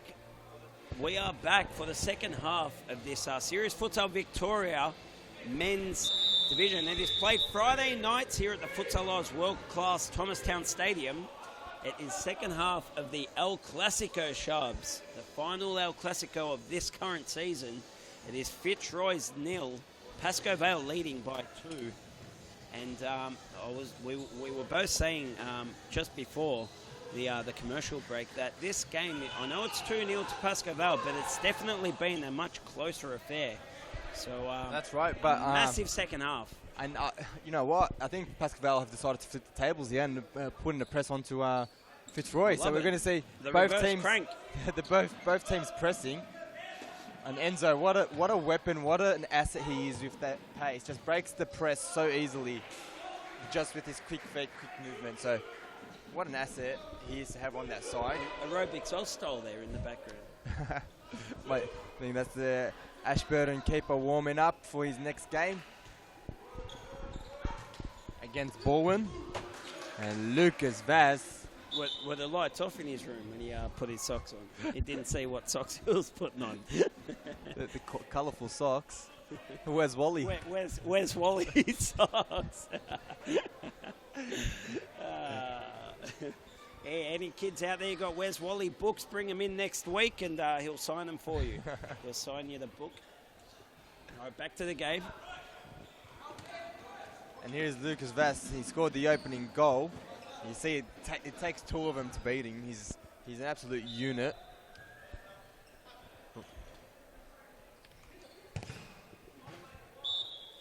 Yep.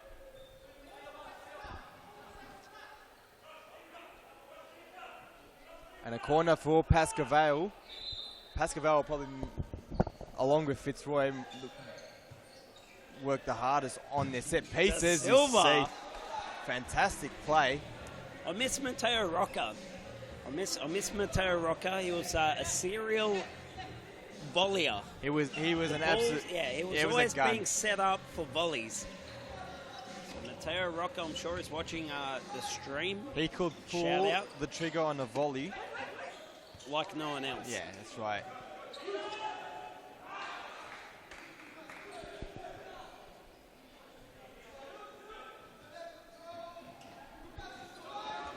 Llewellyn Stone just taking his time. Cosimo Russo, there is an opportunity here. Oh, great save, Alex Burrow. Josh Sasich, didn't even see him on the field. No, there was great control and a very nice shot there from Josh Sasich. He picked that bottom right corner. Great he did save. Everything right, and Alex Burrow with a fantastic save. You see the replay? Yes, have a look at this. Here's Lucas Vaz on the counter attack from that shot from Josh Sasich, and he wasn't too far off either. So perhaps we might have missed that. But anyway, back to this. Cosi Rosso's got the ball. And Cosimo Russo still trying to work his way around. Sasic. I don't think he made an appearance in the first half, so Fernando trying something different. Very capable, Josh Sasic.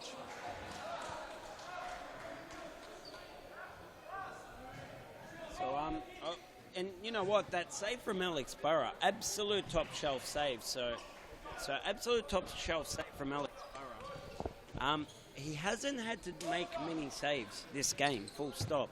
And sometimes that's a risk for goalkeepers because, I don't know, it might be that they get, I wouldn't say they get lazy, but maybe they cool down or maybe... Correct. You lose focus. Yeah, they lose focus. You're not in the zone. That's right. So for Alex, who hasn't had to do much in the first half, and then bang, get called on to pull out a top shelf save like that's that. What the best keepers in the world do. Yes. That's right. Are you saying Alex is one of the best keepers in the world? Here is Josh Sasic's shot and save by Burrow. Great save there, Alex Burrow. Well done. That's all. I wouldn't be surprised. We have some of the best talent. Absolutely, no doubt. In Australia here, so and around the world, these guys have been around, competed. Oh, Joel Da Silva, that would have been something special. That would have been something special. These players have been around, competed against a lot of. Correct, and we say some of the best players in Australia. Most of the best players in Australia play in this league, hands down. It's hard to argue with that. Correct. But when we compare it worldwide, Australia's up there, Sharps. I don't think people realise how strong Australian futsal is, and is or has become. And I don't think especially Australia over the realises how previous, strong Australia is. Yeah, which is a little bit of a shame, you know. I suppose people don't know what they don't know. So I'm Correct. telling you right now, folks, Australian futsal is definitely. Llewellyn Stone! Llewellyn's This time playing the target himself. Yes. Fitzroy have ramped it up in terms of opportunities. And here is the replay. Gabluchena plays it through to Llewellyn Stone, and Llewellyn Stone using Luchena as a decoy, and he turns himself, has a shot, but just not hitting the target. Gabluchena. Gab's getting upset that I suppose Alex didn't make an attempt to get that ball. But I'd say straight out of the time-wasting handbook, that one. Yeah. There's a booklet out there, folks. If you can download it, it's in PDF format as well, e-book. It's called Time Wasting 101, featuring Alex Burrow. But, hey, fair enough. If you don't roll me the ball, why should I go and get it when we're leading 2-0? Correct. You know, if you roll it at me and I don't pick it up, that's a different story. Look, but yeah, if it's 2 meters away from me, make it a better attempt. I'm a bit on the other table. We know that when the teams are losing, teams are winning, they make zero attempt to chase the ball. Yeah, and but that's sport in full stop. That's sport. That's the nature of sport. We do whatever we need to do within the rules, or bend them as much as is allowed to win the game. That's called competition. And that's where I think I have that disagreement. Not that disagreement. I have an issue where keepers and players make no effort to get the ball, and the referees just do nothing about it. Well, we can agree to disagree. Shab and FIFA as Fair always. Play Award winner. As always.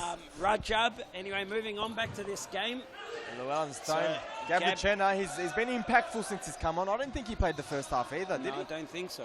So, fresh legs in Gabluchena and Josh Sasic. And Fitzroy, I think, have had more opportunities this half. As well done, Llewellyn Stone. Good block there on old man De Silva. Just recently celebrated his 30th birthday. 30th? Yeah, 30th was like 14 years ago. I'm not too sure. You'd know. Yeah, I'm pretty sure he had his 30th about 14 years ago. So happy birthday to happy 21st, the maestro. João De Silva. Happy 21st, brother. He's done it all. He's top goal scorer. He's actually plenty of titles. The most. He has won the most leagues in Series Futsal V-League history. It's correct. No one comes close. He's won the last 7 with Pasca Vale and 1 with Fitzroy. Correct. His original team. So he has 8 top flight titles to his name. League titles, that is. Not to mention all his FOS Cups and his FAFLs / SFA. Yep.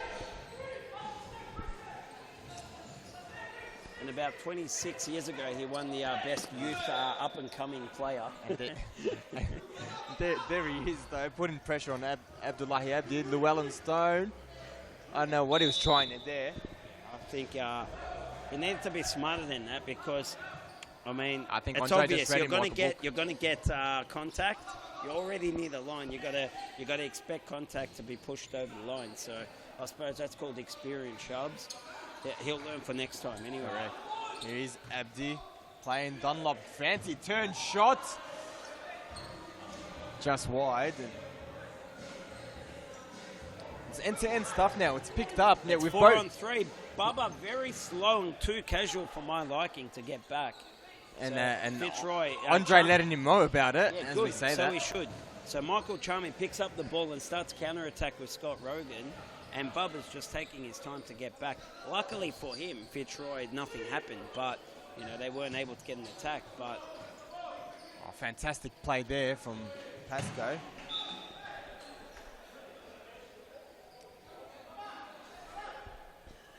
And with both teams employing the press, it's just end-to-end now. It's just no team can just rest on its laurels and retain possession. Novak doesn't miss by much. It is the beauty of the small court, Ernie, you know. What's that? What's the beauty?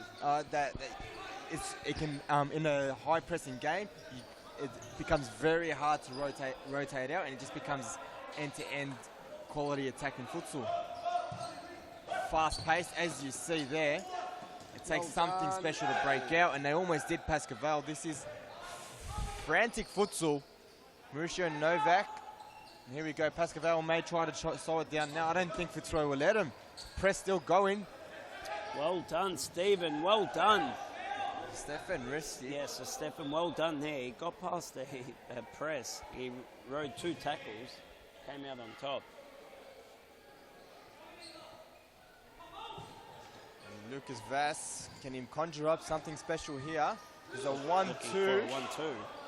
Now, it is Fitzroy. Oh, okay, they don't want to take that counter-attack opportunity.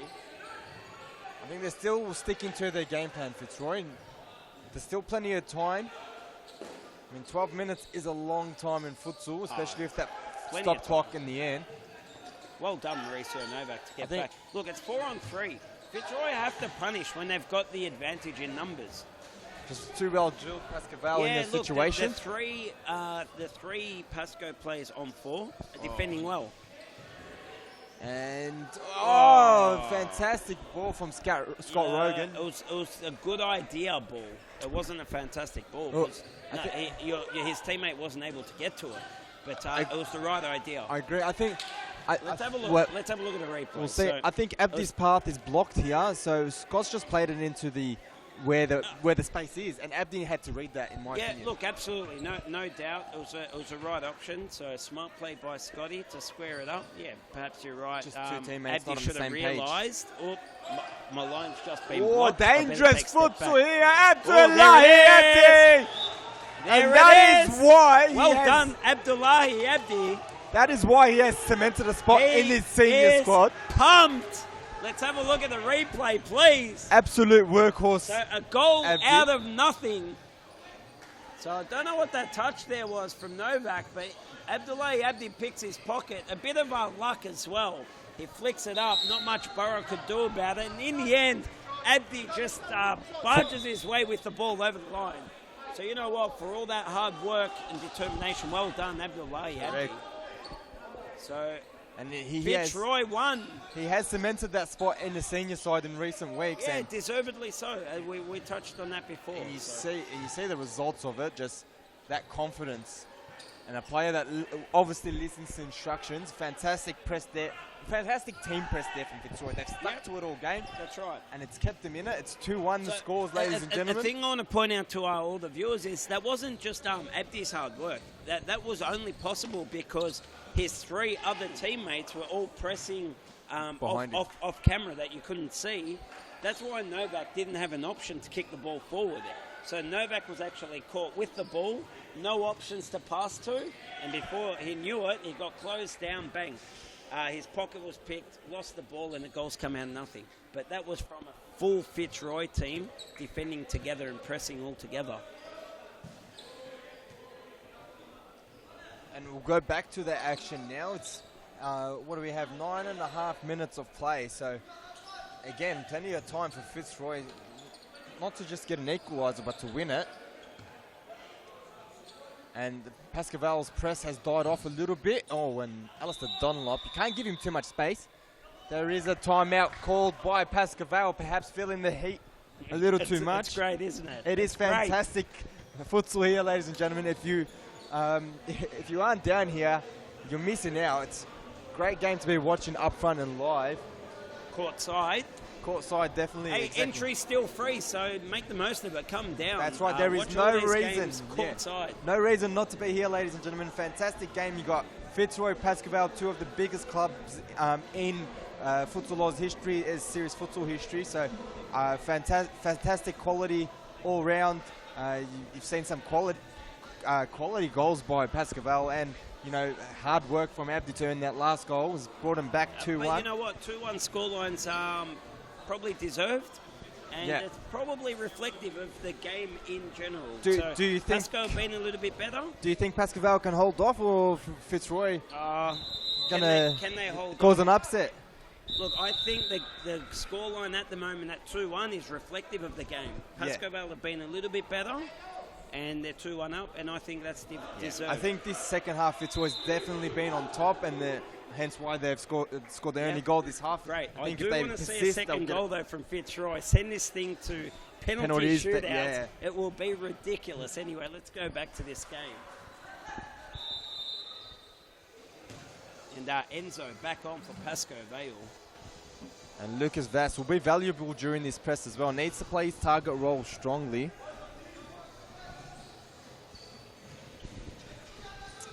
And here is Scott Rogan, Jackson Shaw, the youngsters linking up beautifully, breaking the press, and Scott Rogan using his toe, but the ball was just out of play as he struck that.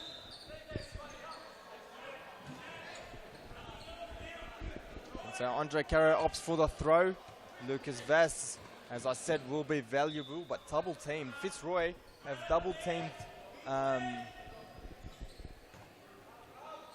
the Pascoe Vale front players whenever it's got there very well, so gives them no time to just hold it up and reset into a rotation. Very, very important that when the team breaks a line that you don't let them reset so easily. So playing the ball well now, Fitzroy.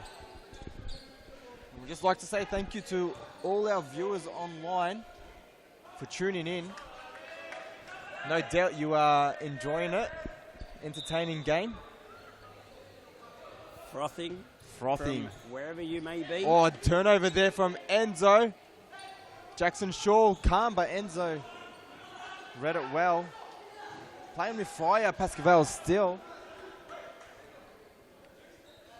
You know, if they're struggling to pass it out, do you reckon they're probably just better off? Andre Caro afforded too much space. That actually would have gone in. I think that would have gone. If that was on target, I don't think Michael saw it because he didn't really move that much. That's right. Unless he didn't move because he knew it was going out. But man, Andre hit that with a lot of venom in it. To be honest, I didn't even see it. So mate, that was one massive shot. So I didn't see it till they hit the back wall. Yeah.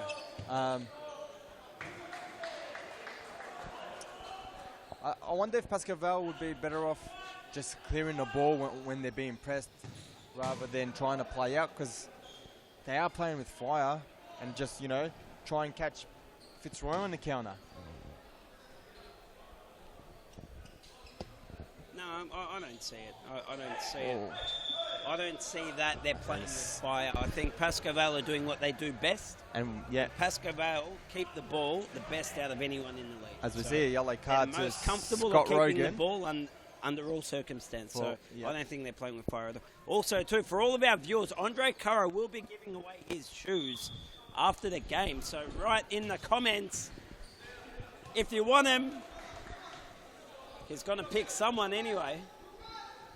Don't know if he's going to pick someone off the live stream or not today, or if it's off his social media. And we'll see another yellow card. This is our third yellow card of the game. Lucas Vass now for obstruction of play, or delaying the restart of play, that is.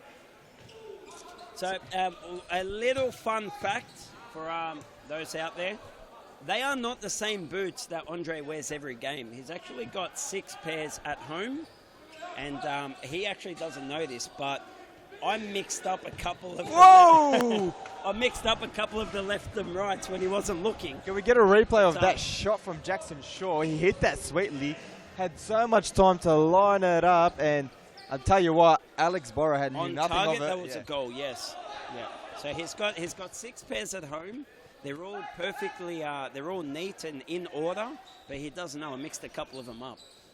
I suppose just to play with him, really, but we'll see if he ever notices. But yeah, they are not the same boots he wears every game. He's got a whole collection of them. Abdullahi, the goal scorer, back on the field. Maybe perhaps an inspiration to score another goal. And this is Cosimo Russo. Abdi unmarked at the back post. Well done to Alex Burrow to shut him out then. And Cosimo Russo as well, just willing that ball through. Yeah, it's great. It's gone through the legs of Lucas Vass, and that was a fantastic pass. Again, looking very dangerous this useful Fitzroy squad and come a long way. These young boys, the same team that's currently dominating the youth league. Andre Caro, plenty of time and space.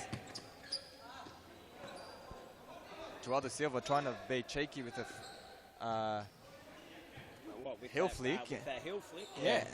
Leave it to the trickier players. Leave it to D10. D10 and Rico. CR16.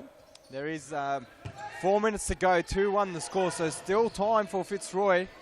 And don't forget the last 2 minutes is a stop clock. Wow. Fantastic What a save from Michael Charmy. Hey, I don't think he was expecting a shot No. from halfway with such power. It was almost like he was moving in slow-mo, but he did get to it. Beautifully as well. So Andre Caro, beautiful shot. And Abdullahi reads it, one-on-one with Andre. Oh! Great stop, Alex Burrow, and he lets him know about it as well with a Felipe Blay-like ooh. So beautiful save, well done. And Abdi just, mate, he is about 7 feet tall at the moment. Look at him.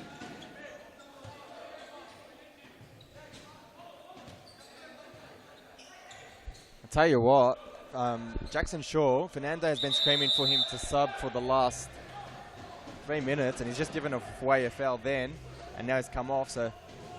Not a bad sub to come on. He's told Fernando to wait several times, so I don't think the coach will be happy with that. Yeah, you know who'll be waiting next is, I think Jackson might be waiting next time. Exactly right.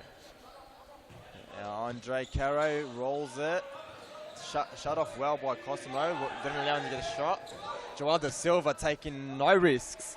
And I was saying not a bad sub to come on for Jackson Shaw. In Alistair Dunlop. Elliot Dunlop, yes, an absolutely fantastic player. So here he is. I think Cosimo Russo. Cosimo Russo has probably been, not probably, has been outstanding the second half. He's been everywhere. The one that's been creating those correct goal opportunities with very dangerous passes. Correct. And as we see that missed pass by Abdullahi Abdi. So 2 minutes on the clock, ladies and gentlemen. 2 minutes, 8 seconds. So we're not into stop clock territory yet.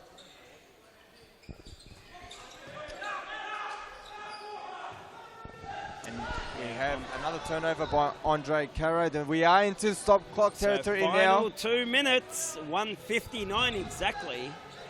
So. Can we see Nico? Oh, Lucas Vaz! There it is.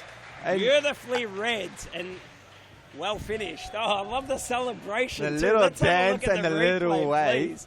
He gives a little bit of Salt Bay right at the end. And Llewellyn Stone read like a book by Lucas Vaz. Beautiful finish. What a chip. Beautifully placed finish. And have a look at this. So you'll have to rewind it on the computer after this match. But that gives it that little dance and a little bit of Salt Bay. Oh. So, I'd like to make mention of Cosi Russo has now come on. He'll come on and off as the fifth man as Fitzroy come looking for a goal, I suppose, in the final minute 36 that remains. Oh, dangerous. Well done. And Andre Caro claiming for the two-touch rule. No. I believe it was because Michael Charmy threw it out, subbed off, and then the ball went to Cosimo Russo in the same half. And that is the keeper touching it twice. Correct. But I think it's a tricky one. Quick. It Alex Burrow! And a bit of Salt Bay. The Salt Bay blowing up the Salt internet. Bay is just smash Futsal Oz. Let's have a look at the replay. Mate, this goal was absolutely beautiful. Well done, Alex Burrow. Not only was that, for me, play of the round, that was goal of the round, but that celebration was unbelievable. I will go to the replay one more time. Have a look, please. Can we keep the replay going? I want to see this celebration. Look, under pressure too, Mate, Alistair that there Dunlop. is an absolute ripper goal. Cracking goal. It's a beautiful goal. And it's 4-1. that celebration just to rub some salt into the Fitzroy wounds. And I think that dab's out and the Salt Bay is in. Yeah, the dab's out, in with the Salt Bay. We might have to get a Salt Bay camera for the next time. Are you listening, technical crew? Hint, technical crew. Add that to your list. You guys do nothing anyway. Biggest bludgers at Futsal Oz is the technical team, the production team. It's ES5, it's not Ernie Simsek. Okay, so and fifth man, they've got a minute to go, so they need to conjure up 3 goals in a minute. Not going to happen, Charles. Not going to happen. And, you know, with the stop clock, it's possible, but Pascoe being the well-drilled side they are, it'll take something special, won't it? And I think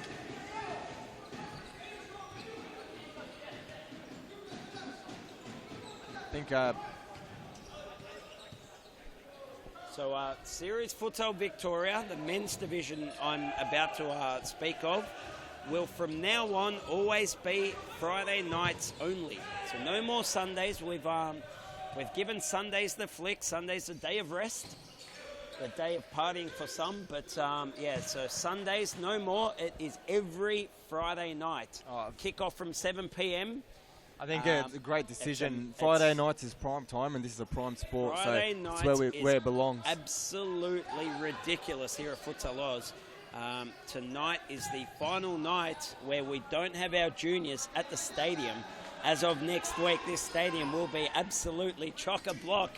I'll have to... and Stefan Ristich, well done, save! Russo! Great save!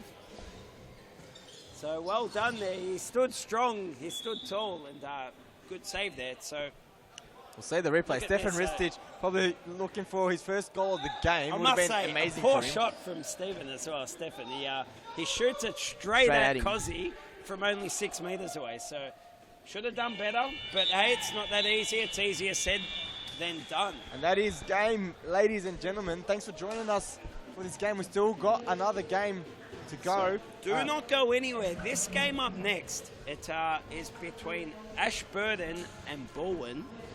Ashburton, I am calling an upset here. Well, don't say I didn't say so. Ashburton have 2 wins all season, one against Pascoe, top of the ladder, and Hume, second on the ladder. So Ashburton pulled out these upsets. When they're up for it, when they're hot, they are hot. So, mate, I don't know why, but something tells me an Ashburton game tonight, they'll get the 3 points here. And don't go anywhere. Make sure you watch this next game. Going to be an absolute ripper. That's right. And, you know, Ashburton playing for, they're in last at the moment, playing for their spot in series futsal. You don't want to lose that, as we know very well, Ern. Correct. You do not want to go down to state league. You go down to state league and you don't want to be there. And we'll go to an ad break, Yep. and we'll, don't go anywhere, ladies and gentlemen. Get a head start on the junior pack by joining Futsal Oz Little Stars preschool program. Our qualified coaches use their international experience to get the most out of your young kids, improving their confidence on the ball, keeping them active and having lots of fun inside our world-class facilities. Parents are treated with quality cafes and premium snacks every Tuesday and Thursday morning. The Little Stars program is open for boys and girls aged 2 to 5 years old. So enroll your little superstar and kickstart their futsal career now. For more information, visit futsaloz.com.au.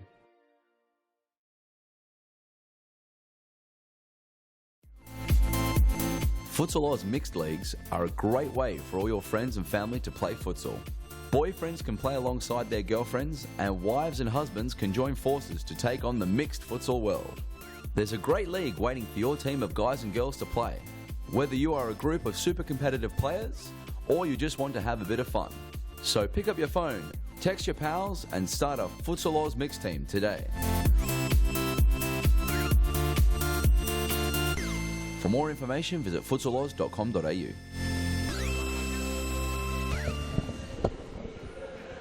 Welcome back, ladies and gentlemen. Ashburton versus Bulwen. Gab Zabola, the manager, ex-manager of Ashburton, so a bit of love will be in this one. Bulwen with a few new signings. They are out there today. They got Korea and Mickey Barragos actually missing today, but Miguel Barragos, He turned it up last week and He did. absolutely was, for me, he was a difference last week. He provided a spark, a bit of X factor. correct. He provided some X factor to this Baldwin team. Because Baldwin, they're a very, very solid team. They defend very disciplined, and they're a very solid, well-organised, well-drilled team. So they'll always play at a very high level. But last week, Miguel just gave a solid base, that X factor. Yeah, exactly right. And you need that against Baldwin. Like you said, they are very solid in defence, and Yep. they shuttle the spaces, and sometimes it just takes someone like Mickey Barragos or Enzo or Scott Rogan, just quick feet, trickery just to get around Baldwin. Hence why they're always in top right. top four and title And talks as well. all those names that you mentioned, so you mentioned Enzo, you mentioned Scott Rogan, you mentioned Miguel Barragos. The one thing they all have in common is speed. Correct. So forget all trickery, forget anything else. One thing that is undefendable, you can't defend speed. If you're slow, you're That's you're fast. You've got that you advantage. can't defend speed. So when these players have room ahead of them and they knock that ball past you and they're running, You've got there's to no foul way him. of stopping them. Yeah, That's it. You've got to kick So- him or he's gone. Like I said before, it's just a weapon to have that sort of pace. But you look at the Baldwin side; they don't really have anyone with that sort of pace, So, but they are technically all gifted players and all experienced and very smart players, and they always get the job done, or most of the time get the job done anyway. So, coming up against this Ashburton squad, Ashburton again, experienced and physical, so they won't be out of this. I think it'll be an even matchup, looking at the two lineups, and you could see this one swing either way. Yeah, you're saying this could swing either way. I'm calling an upset. Calling an upset. Ashburton upset. I think if there is a player out there that could break the game, it is Khalid Ayashi. He can't. What did you say? He's going to smash it open, or what? Break a game open. Bit of Break X the factor. game open, mate. He couldn't break a pane of glass. He is looking at these lineups. He has got that pace. He's the only one out there that has got a bit of pace about He him. does, and not only has he got a bit of pace about him. So one thing about Khaled is he has very, very good ball control. Correct. So he's capable of controlling that ball in very tight areas under a lot of pressure, and he does it better than a lot of players. So.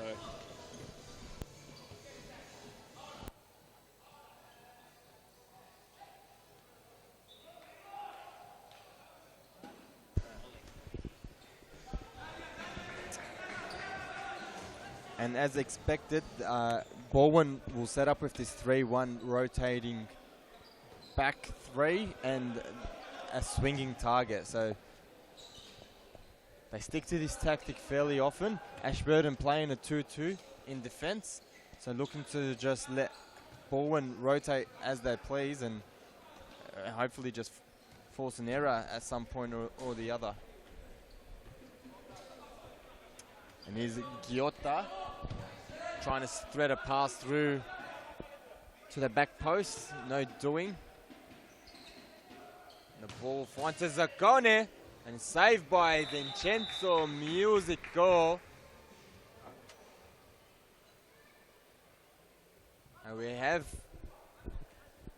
a bit of a wardrobe malfunction here. He's got the wrong shorts on. A wardrobe malfunction. And he's At got this a yellow level, card for his yellow troubles. card. At this level, this cannot happen.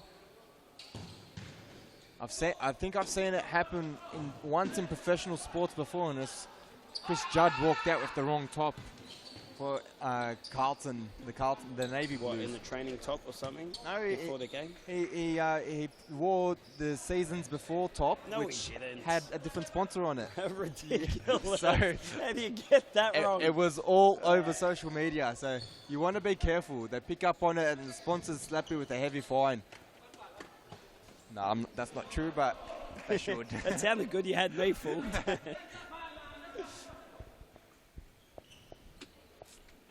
So So making stuff up, Sharps. That story is true, except for the fine. I didn't think that was in you, mate. I didn't think that was part of your nature. The whole story is don't believe him. The whole great save, Steve Casper. The whole story was true, except the part about the fine. So it did actually happen. I'm sure you can Google it and find out. And anyway, all right. Moving on back to the game. We've given that boring sport too much time. And we'll have a look at a replay of Castavan save. The throw-in used to affect by Ashburton.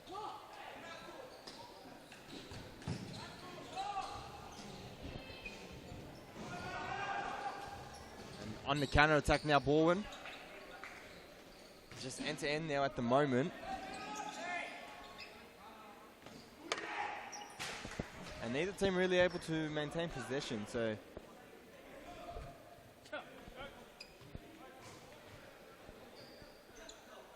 It was Rasul Bahmani with that shot saved by Casvan earlier on, and Casvan, I think probably one of the best shot stoppers in Australia. He's such a fantastic goalkeeper. He's a fantastic shot stopper. And Zacconi! Wow. What a beautiful bit of play there from Zacconi. He stepped and he's very calm. He knew the defender was coming, but he rolled him. Let's have a look at a replay what I'm talking about. So he takes a step back and still controls his ball. A lovely pass here from Santorini. Perfectly weighted. Yeah, beautiful. Well done, Zacconi. Just took his time, took the touch. Most players would panic in that situation, look to finish first time, but very aware of the space around him. Is that your coffee, Shubs, or mine? I ordered a coffee. And a lovely ball again from Santorini and Mikel Giotta. I ordered a coffee. I think Nick Chipper, the magical wand, I think he's gone to pick the beans and then roast them himself. Only the freshest coffees at Futsal Oz, ladies and gentlemen. Order a coffee and he'll roast the beans for you. And then he'll grind them up and make you a fresh brew.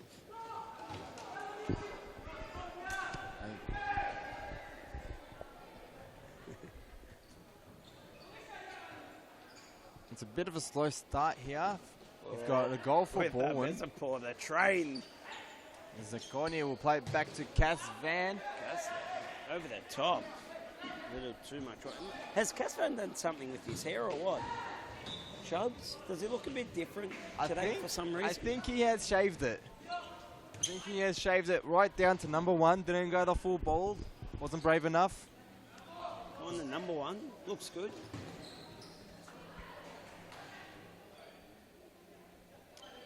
And Zacconi with the side ball. And Santorini. That is Musical not happy with himself. Subbing himself off for that one. Keeper subbing himself off. And where's Wally now in goals? Where's Wally? We'll see the replay. Have a look at this replay, Shub. So, just through the oven. Don't know why, but through the legs at Futsal Oz, we call it through the cake hole. The oven. The cake oven. The oven, yeah. He's just baked the cake through the legs. Anyways, taking himself off. Where's Wally on? Vincenzo Musico, the piano accordion player, off. Daniel Capillaro not back on field, making his first appearance on the field today. All right, he's been subbed on. Yep. Oh, so it wide. So. Chubbs, the combination of those the socks and those high shorts. Oh, ridiculous. Absolutely ridiculous. Bit eccentric, this goalkeeper. And the ones, Chippers just delivered the coffee too. So I did say the man is an absolute genius. He roasts the beans, grinds them, and then only brews the freshest of brews.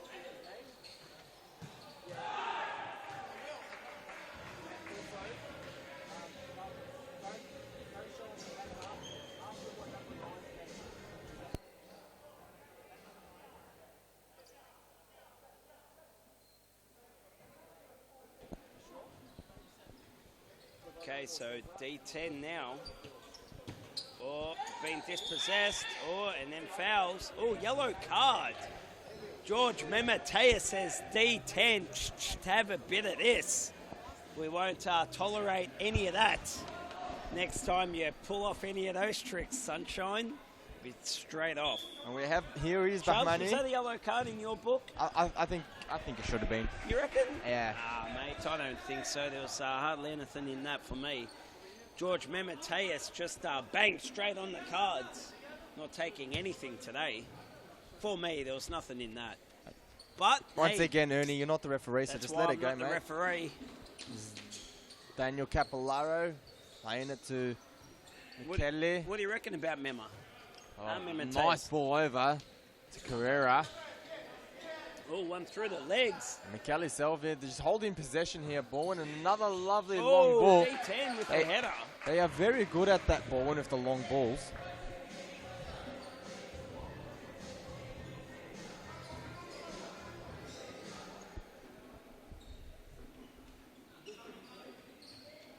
Here's Sadechim. Intercepted by Carrera and Carrera. Well done. So I think Baldwin just controlling this game beautifully. Ashburton unable to get a foothold in it. Yeah, good call, Evan Robotis. It was a handball, brother.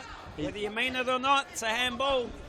He's saying I couldn't see the ball. Unlucky, mate. Whether you see it or not, It's a handball. You've got your hands just waving all around the stadium. They're the longest arms in futsal. I was just about to say that. His arms are about 3.6 metres long each. His wingspan is about 6.5 metres. Here is Bahmani. Plays a lovely ball over to Fayazi. I remember couldn't capitalise. Just prior to the Ashburton calendar shoot earlier on in the season, I remember looking at that, and he was in the middle of the field. He was doing the Michael Jordan pose. He had one futsal ball in his hand. He had his wings spread out, and mate, he went from 10-metre spot to 10-metre spot. And I'm not pulling anyone's leg. I'm not telling any lies either. That was a true story, and it happened. I saw it with my own eyes.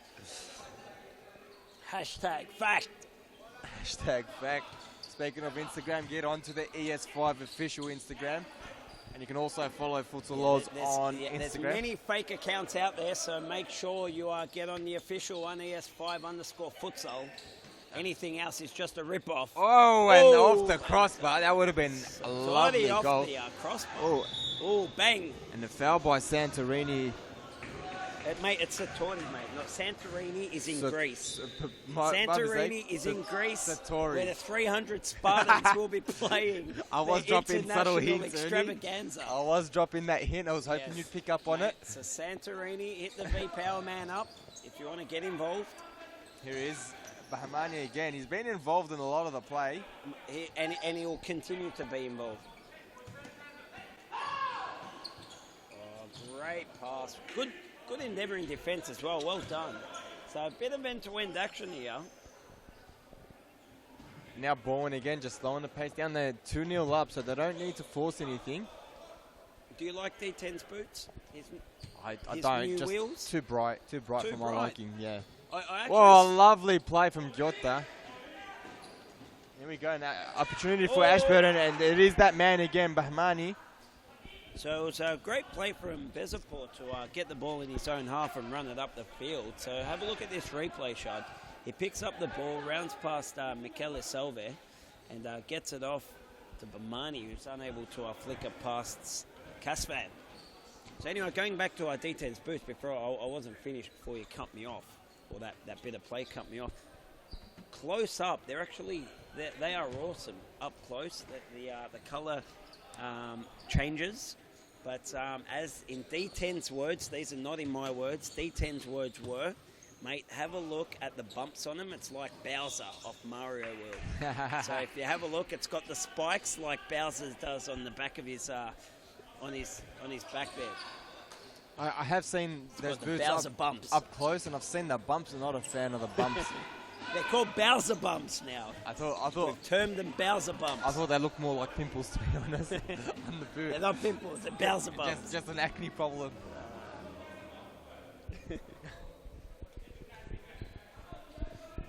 and shove. So anyway, we'll go from one thing to another. From footwear to footwear. From footwear to what do you call socks? It's foot and shin wear, mate. There we go. I'm just throwing them out there. I'm just throwing them out there. They would have to. Mate, George, get out the way, brother. That's it. Awesome. Right, so those socks there, I'm just throwing them out there, are the worst I have ever seen on a futsal field. I have watched, played in and participated in over 600 social league games, and they are the worst socks I've ever seen to grace these Futsal Oz courts. Straight out of Wally's, sock drawer. The worst socks to grace these futsal And courts. I'm sure if we could find Wally, he'd be pretty upset about it. Whoa! Hey, and here there we it go. is. Michele to Michele. The Michele's linking up. The salve to the Jota. Let's have a look at the replay of that, please. It's a simple set piece there. Michele Jota. to the Michele, the salve to the Jota. Yeah. Bowen just exposing that space left open by Ashburton. So you've called an upset and it's 3-0. You're standing by your upset. Telling you, mate, these boys are going to have an absolute cracking second half. We are going to see an absolute ripper. Second half, goal for goal. Take this thing to penalty shootouts, and then Ashburton are going to win this in penalty shootouts. I am disagreeing with you again, Ernie. I think Ashburton, a team very low on confidence at the moment. And I think Bowen playing all the right futsal. They were 3-0 down against Bowen. Came Brunswick. back to lead. Yeah, Brunswick, sorry. Came back to lead them 4-3 before the wheels fell off the bus. Correct. But they're more than capable of doing it. Yeah. Look, I believe that game was a more free-flowing game. Bowen just controlling this game. Got all the possession. I think the possession stats. Can you sometimes get a little bit complacent when you're doing it too comfortably?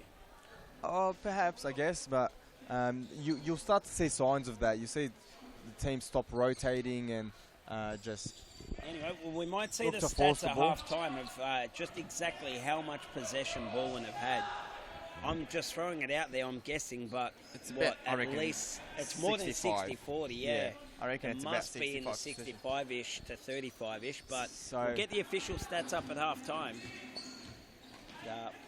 Is Giotta looking to counter and...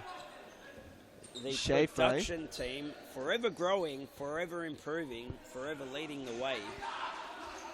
There's Shafai in a number 10. Not much passing and movement from Ashburton. They're relying on a lot of individual skill. They have plenty of it.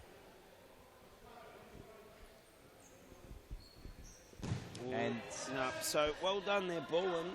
Nice and... But I think it's going to take more than that. Here's Shafai. Again, looking to get a shot off. T10. Very, like we said early on, Bowen just too compact in defence. Yeah, no, I wouldn't. Is the word compact, or is it they're just they're too disciplined? Correct. Oh, that would have been a fantastic goal off his non-preferred. We'll see the replay. Laid off from the side, and wow, he connected with that beautifully. And look at this setup by Ashburton, right? They've got the ball on the wing. The player with the ball's on the wing, he's got one player ahead of him on his left and the other two behind him. Yeah, so now, it's going to be very hard. I'm just doing a massive flip now, just after I've just seen that. I'm calling a massive 12-0. 12-0 I'm calling. 12-0 you're calling? Mate, what I just saw then was a team that didn't want to attack. Yeah. And if you don't want to attack in serious futsal, it's only going to be one-way traffic. Your goalkeeper is going to get a sore back picking the ball out of the net. I don't think they don't want to attack. It's more that they don't know how to attack. I think they need some work. They need to employ a new coach. So, look, maybe I've jumped the gun. Let me reassess after that was a lovely pass, and make no doubt about it, that was a pass from Michele Salvi. Oh, of course, a player of his quality, he doesn't go for selfish plays from that position. But so So have a look here. Yep, I'm calling it. This is going to blow out. So your player's got the ball, He's and trying to beat three two of your players. players are behind you, not helping attack. Correct. Everyone needs to attack. Everyone needs to come back Yeah. and defend. Again, That's how futsal's played. Yep. You can't give the ball and say, do something magically and score a goal for us.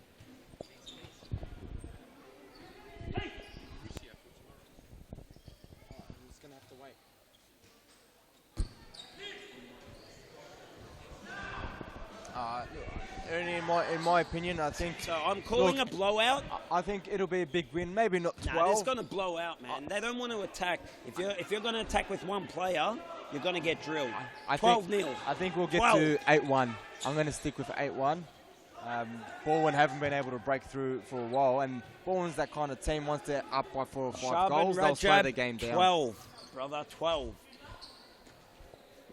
So you have our predictions, ladies and gentlemen. We've got plenty of game time left, and it's been. Oh! Giota winding back the clock. He thought he was 19 again.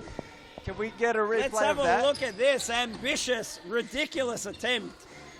So the chip from Satori and Giota thinking he's 19 again with a ridiculous bicycle. Hey, I must admit, I don't want to admit this, but I must. It looked good. That looked awesome. Their technique was right. Unbelievable technique. His connection was as non-existent. Yeah. There was no connection. Just like the So, NBN. Yeah.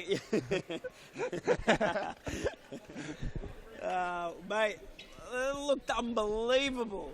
If I was him, I'd freeze frame it and get that as my profile pic. That looked unbelievable. So anyway, timeout's been called. And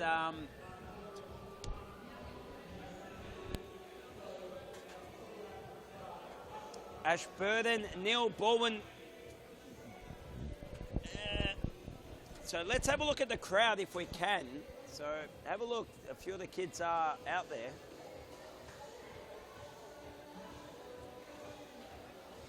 Hey, a few little dabs. We'll get the salt cam out.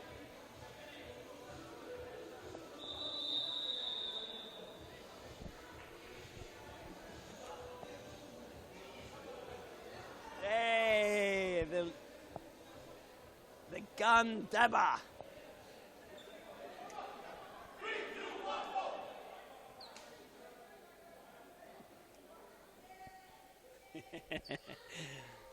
The kids love a dab. I think I've been called a big kid myself. I love a dab too. All right, back to the game, back to the action.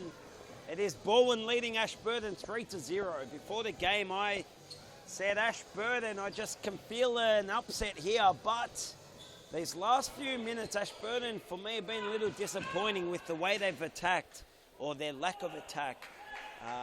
The Ashburton boys getting the ball, and they're not really attacking in 3s and 4s as you need to at this top level futsal. So I've changed my prediction. If they keep going the way they have the last few minutes, they'll cop a lot more goals. If they go back to the way they started this game, they'll reduce the number of goals. Anyway, time will tell.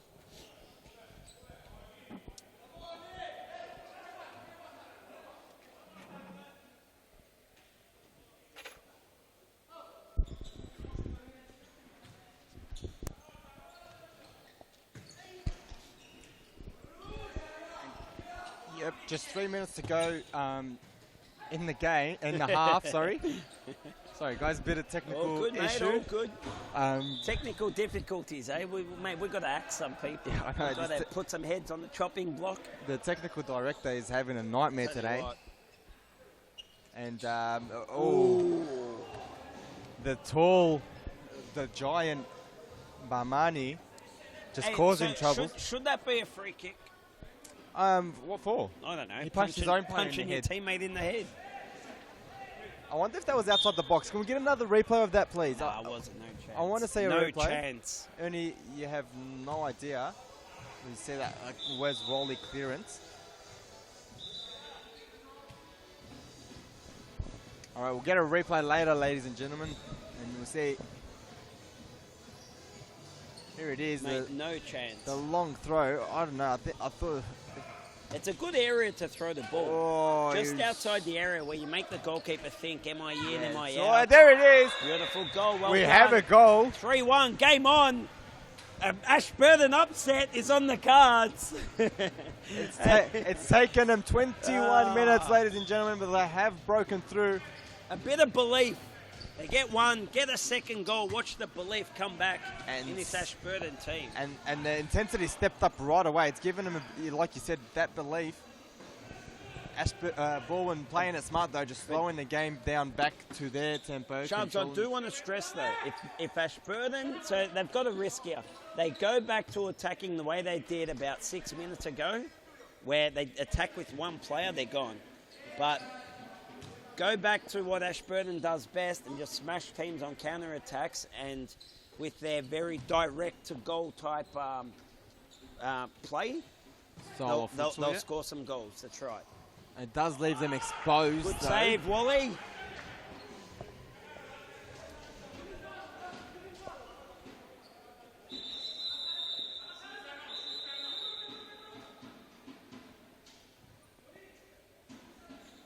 And to let him know that be on the receiving end, obviously, and they just lets it run for a corner, is it? There's 15 seconds to go. Baldwin should. I don't know why he let that run out. Was he aware? Keeper comes out, slaps it out. Barmani looking to do a quick counter attack. Correa doesn't mind the flick. Cheeky, and it's getting a bit physical now. Sadeghi trying to half time enforce. What do you reckon, Chubbs? Look, Ashburton, they played all right, and then they disappointed me, but I feel a little bit better in that they scored that goal and they look like they're now a bit more urgent and they've got a bit more desire to score another one. So before I thought they'd given up. Yeah. It now looks like maybe they haven't given up and maybe there's a few more goals in it. I think you just don't know what you'll get with them. I think you hold a little bit more hope for them than I do. I don't believe they've got it in them. Hence why they're last on the ladder. They show moments of that they can play, but not long enough to influence the game. And you'll see in the stats it'll show. There you go. 62% possession to 38. We said roughly 65-ish. Yeah. So they've done, maybe they've pegged a few. And you can percent see back, all the shots. They've doubled them in shots almost. And they've got all pretty even in corners, to be honest. So they've pretty much doubled the shot count. Combined the on target and off target. Combined, they've had more shots. And look, Baldwin 3-1. But the Baldwin for me aren't winning because they've had more shots. They're winning because they've defended well. And they're making it hard for Ashburton to get through, to have shots. Yeah, I think they're playing the perfect style of futsal. Like you said, discipline and defense, holding all the possession. Only attacking when needed to, not really giving Ashburton an opportunity to hold the ball up and play themselves. So hence why Baldwin again has all the shots and Ashburton not really looking they can be a danger, but it is only 2 goals of difference. So I think maybe I am being a little bit harsh. Come on, Ashburton, let's get this this show back on the road. No, not the show. Let's get this upset. I think I just had a little silent stroke then. I lost my words, but give us an upset. Come on, Ashburton. I think... give us an upset. Ernie's getting excited. I don't think you'll see an upset, but you never know. Stick around and we will find out. Give us a goal. Come on, Ashburton. We did see Metropolitan come back from 4-1 down to win the game 5-4. Daniel Capillaro. Wow, we absolutely rip, roll and jarred the Ashburton boys just then. Have a look at this, please. Have a look at the replay, Shubs. So Baldwin, they go across the field, down the line. He puts it through his legs, asking for the ball. The goalkeeper goes to block a pass and forgets about his goal. Where's Wally? Where was he? I don't know where he was. He was hiding behind that other player. Oh, he's hiding behind Oswald. He forgot about his goals. And D10 couldn't believe his luck and said, you know what, I'll just pass it into that back post. So there we have it, 4-1. One of the easier goals D10 will ever score. Here's Michele Salvi, sorry, not Silva. Just too much space for Baldwin to operate in. And they have... There it is. That is... Mikael Giotta's trying to claim that one. I don't think so, mate. I don't think so. That's Giotta's goal. Giotta! We're zooming in on Zacconi, but I believe it's an own goal of Sadeghi.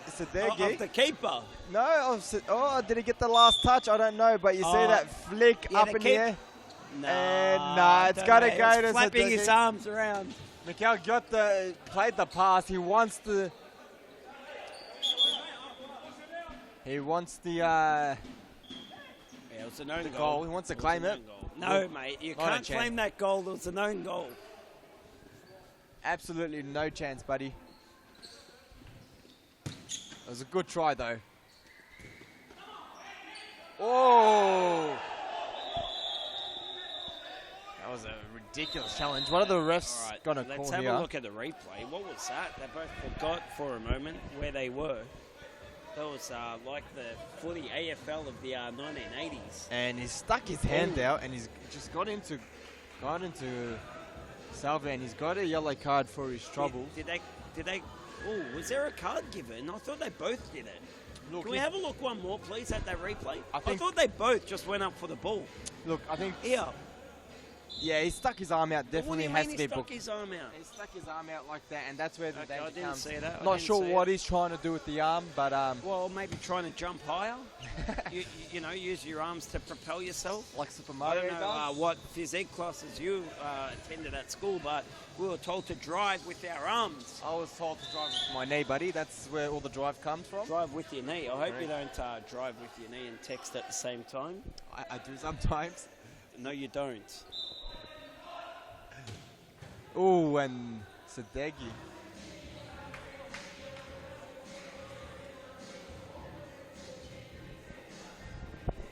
And it is 5-1 the score. We had two quick goals to Bowen at the start of this half. I think it's game over, Shobs. Look, I have called 8-1, Yeah, and the I am. game's going to just Look, die a slow death. Your 12-0 is impossible now. Okay, impossible. Trying to get my money's worth. If it's for the 12-1, will it be close enough? It'll be closer than mine. It's great footwork there, but he's just run out. He's saying, "Ref, get out of my way!" But you've got to stay and play. How do you not see George Memeteus? He's He's bigger than not small. Bahmani. Yeah, I'll be polite and just say he's not small. So He's a unit, to say the least. a unit. Oh, and Salva in the way of that one. Ashburton's still trying to force their way through. Yeah, we say Salva in the way, but there's always a player in the way because they're positioned well. Correct, and I don't think they don't really have to do much. It's not like they're exerting themselves with a ridiculous defensive block.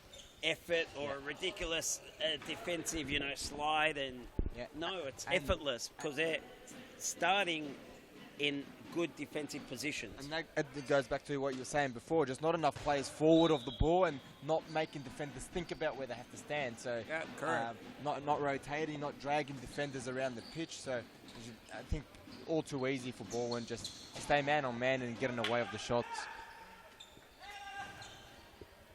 Casvan does that famous walk behind the net to collect the ball. You've got Bahmani there in his long green sleeves. Very fashionable.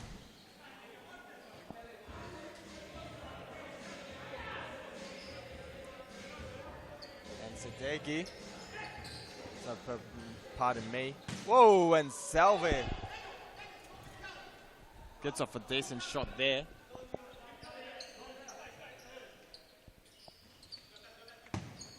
And whoa!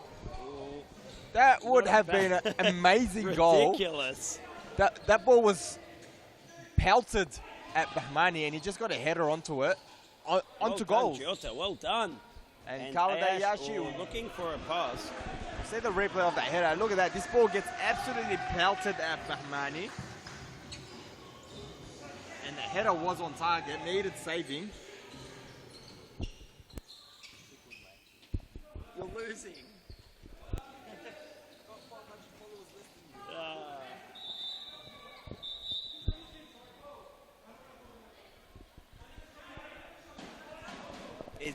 Yep, here we go. We're back.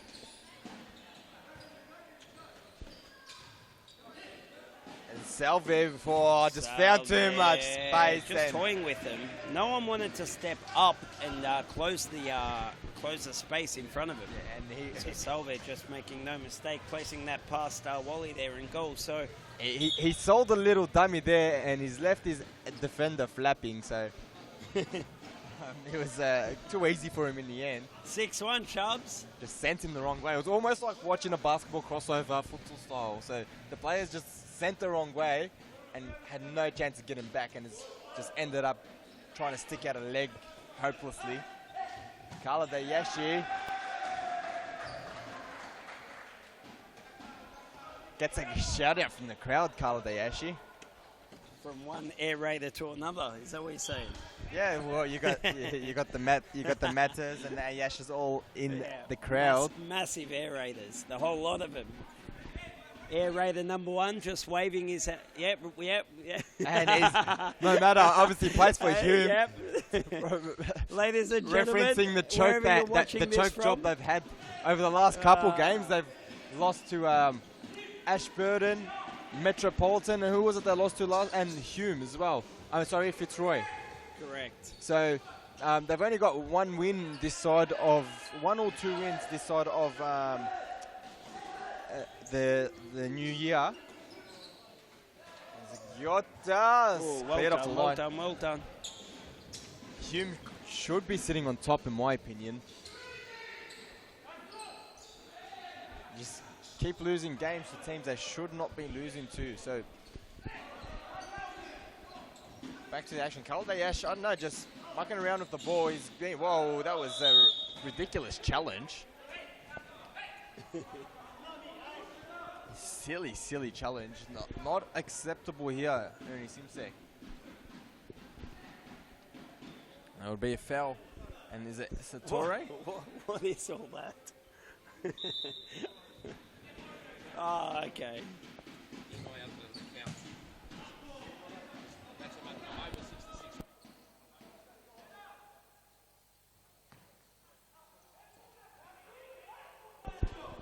And so the predictions, they're hanging me out to dry. Yeah, I'm two goals away. So you're close, Sharps. Yeah. Well, what did I say? 12-0. 12-0. So yeah, I think I'm gonna be wrong. Ashburton, look, I did make that call thinking that Ashburton wouldn't score in the first half and get a goal or a goal in the second. So I still think they're capable of another, but we'll see. We'll find out. And there's a toe poke. Gee, that had some power. That had some pace on it. It just flew. It looked to get the speed as it went. One of those shots. It gathered speed as it went. As it was going, yes. So it somehow generated its own power. That's how it appeared, Ridiculous. Ernie. So that was my point. Okay, yep, understand. Oh, and the shot speed, 123 kilometres from the speedometer. That last toe poke we were talking about. I thought the toe poke was quicker than that. You might need to get that thing serviced. Just goes to show you. Might be playing up. Might be a little overheated. You know what? Ashburton defending with a bit more, intensity now. So VM12 back on the field. Vincenzo Musico. After subbing himself off. They should have put him on earlier, Schultz. And there is a great save by Musical, and you had players just flying all around that shot. And Vinny Musical doing his stretches. So for anyone out there that's looking for, you might have a birthday or you might have a party of some sort, and maybe you don't want, a clown blowing up balloons or whatever. You want something different? Get onto Vincenzo Musico. He plays the piano accordion. He does private functions. He does private gigs. he is actually is what's the word? Is fantastic. So it was something that was totally unexpected, and I couldn't believe it when I saw it. So Vincenzo Musico, the piano accordion he plays, and great save by Steve Casvan.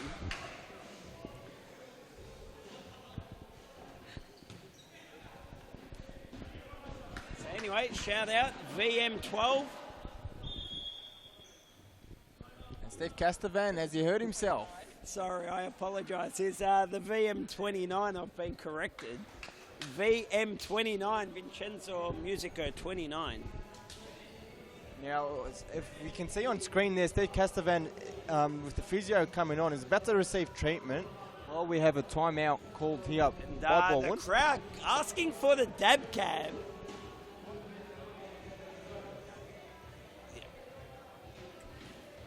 All right, let's get the dab cam going. The dab cam is a little dab star. We've got a couple dabs going. And we've got the drummer as well. Throw Vinny in there, we've got a whole band.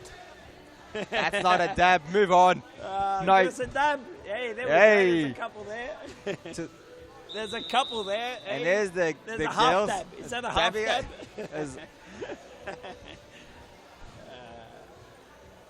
What about the drummer with the drumstick? He's doing star jump dabs. I haven't seen those before. Now he's giving us a little dance. All right, Chubbs, there's 6-1 with 12 minutes remaining. Who's going to win this?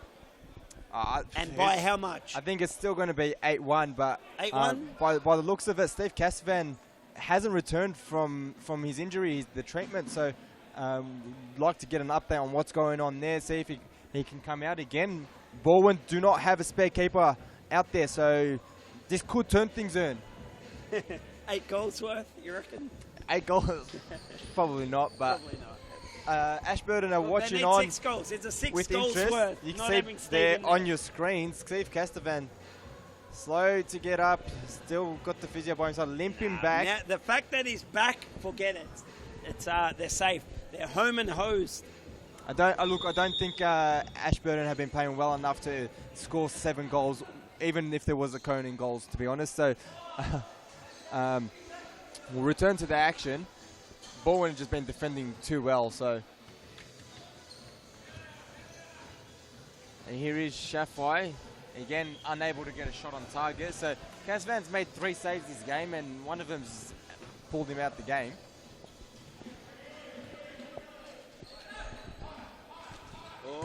Fancy footwork and deflection. Great save on the reflex. Well done, Steve. So the injury's done him no harm. He's all right. It's amazing, isn't it? That's amazing. That's right. So have a look at the replay shot. So beautifully done there, and to get the shot off. And a deflection. And you know what? A little unlucky for Ashburton not to score on a deflection as well. So great stuff there, Steve. Showing why he is the number 1.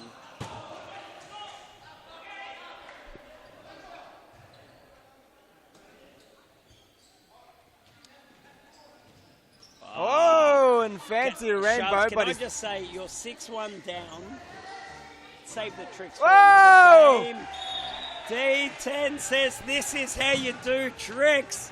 You do a rainbow and you lose possession, and then you go at the other end and cop a goal. D10 beautifully chipped. Let's have a look at this replay. I would like to go back. Beautifully done. Wow, not much VM29 could do about that one. I would like to, like you pointed out, go back to that rainbow. Ridiculous to do a rainbow when you're losing 6-1. You should save it for social leagues. It doesn't belong here. If you're losing and there's no desire to win the game, you're doing rainbows, and then you cop a goal. If I was the coach, you wouldn't be playing again. Here is the replay of the rainbow. Of the rainbow or the ridiculous rainbow? The ridiculous rainbow. Turned over straight to Correa, and you see the counter-attack from that resulted in the great pass there. Goal. What a fantastic pass to D10 at the back post. And I don't know, somehow it's, I think D10 maybe wasn't expecting it to arrive, or maybe he didn't see it. He was blindsided, but that was a beautiful pass. Oh, it had to be a goal. Yeah, well, it should have been a goal. Would have made it 8-1 with about 9 minutes to and go. And then you would have been like, no more goals, no that's more goals. Exactly right. So, Baldwin looking more dangerous. Oh, here we go. The tricks are out from Danny does tricks. You're 7-1 up. You've got 15,000 followers. I think you're entitled to do a trick Correct. or two. That is the right time to do a trick, Ernie Simpson. You are correct. Zacconi. Oh, too Satori, easy. Well done in the ankle recovery. And Shafai. Good feet, Shafai. And just passes. Look, he looked for a pass, actually. But he got the pass wrong and ended up going forwards to the keeper. At least he had the right idea. Yeah, it was the right time. idea. That's right.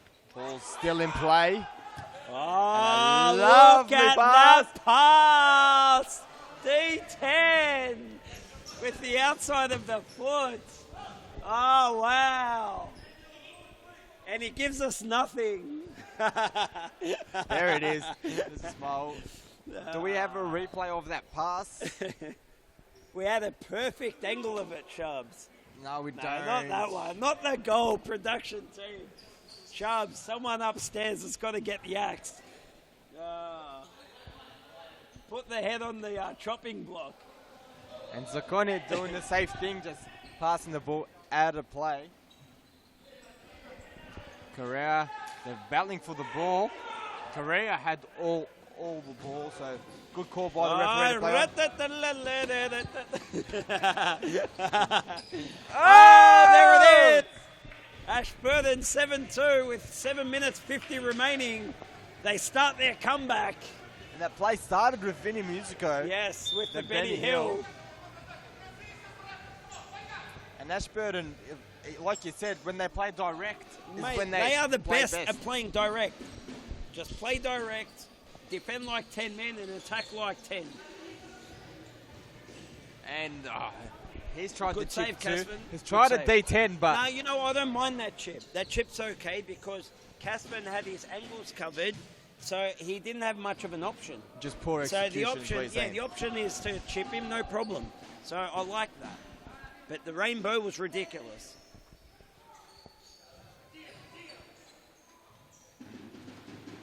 Some fancy footwork What again. do we call that one? We call that the slip or the I don't know, snake? the something. It was beautifully executed. We'd have to get onto the tricks expert, the trickster himself, We'll have to ask D10. Danny. We'll Daniel ask D10 Capillaro. what it's called.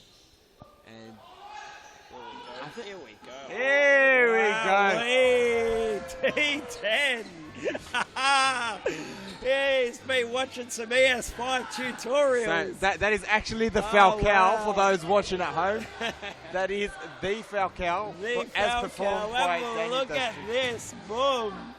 And he just says, if ES5 can do it, so can I. And it's party time here at Futsal Oz Thomastown. At Thomastown Stadium, we have seen rainbows, we Shabs, have I've seen got a chips, question we for have you. seen the Falcao. Sharpen, I've got a question for you. I've got a question. So we're playing State League. We're, 10, 13 points clear with 5 games to go. We've pretty much win this week. We've won the league. Now, if I did that in Sunday's game, would it be okay, or would you would I get I would taken off? expect Would I get taken I would off? expect our coach Frank Penyaza to drag you straight off and give you a What? mouthful. And All right, so look, this is ridiculous. He is definitely acting here, ladies and gentlemen, because he himself has told off many players for attempting tricks when we have been 8-0 up in games. So do not buy it. Do not buy it. you know what? This Sunday, I might just do it. And we So have have it. a look at you this see- shot from Ashburton. Gets past Barmani. Caspen, but doesn't get past the post. I know. Not choosing not to shoot, and Good save. eventually. Good save, Vinny. He twisted his knee and back, and I don't know, he blew a hip gasket in the process. Have a look at this. Mate, that body was twisted. Have a look. Oh, they get themselves in some Ouch. awkward positions, these Ridiculous. goalkeepers. He is up and about. And Sadegi to Bamani. Few ball rolls. Oh, is that a card? Definitely is. Oh, I think No, that's a card. harsh I'll tell you card. why. He didn't mean it. He didn't mean to be dirty in that, but, man, he came from behind. The Ashburton player is going to goal, and he comes from behind and gives him a clip. You can't do that. I don't think he's even stuck a challenge in. So he was just walking. What happened was a yellow card offence. I know, Didn't it's a mean bit it. harsh. Wasn't malicious. Definitely a foul, but a yellow card. Yeah, agreed. Yellow card, see? All good, all great minds think alike, Shubs. The referee and I, bang, we're on it. You've made some terrible calls tonight.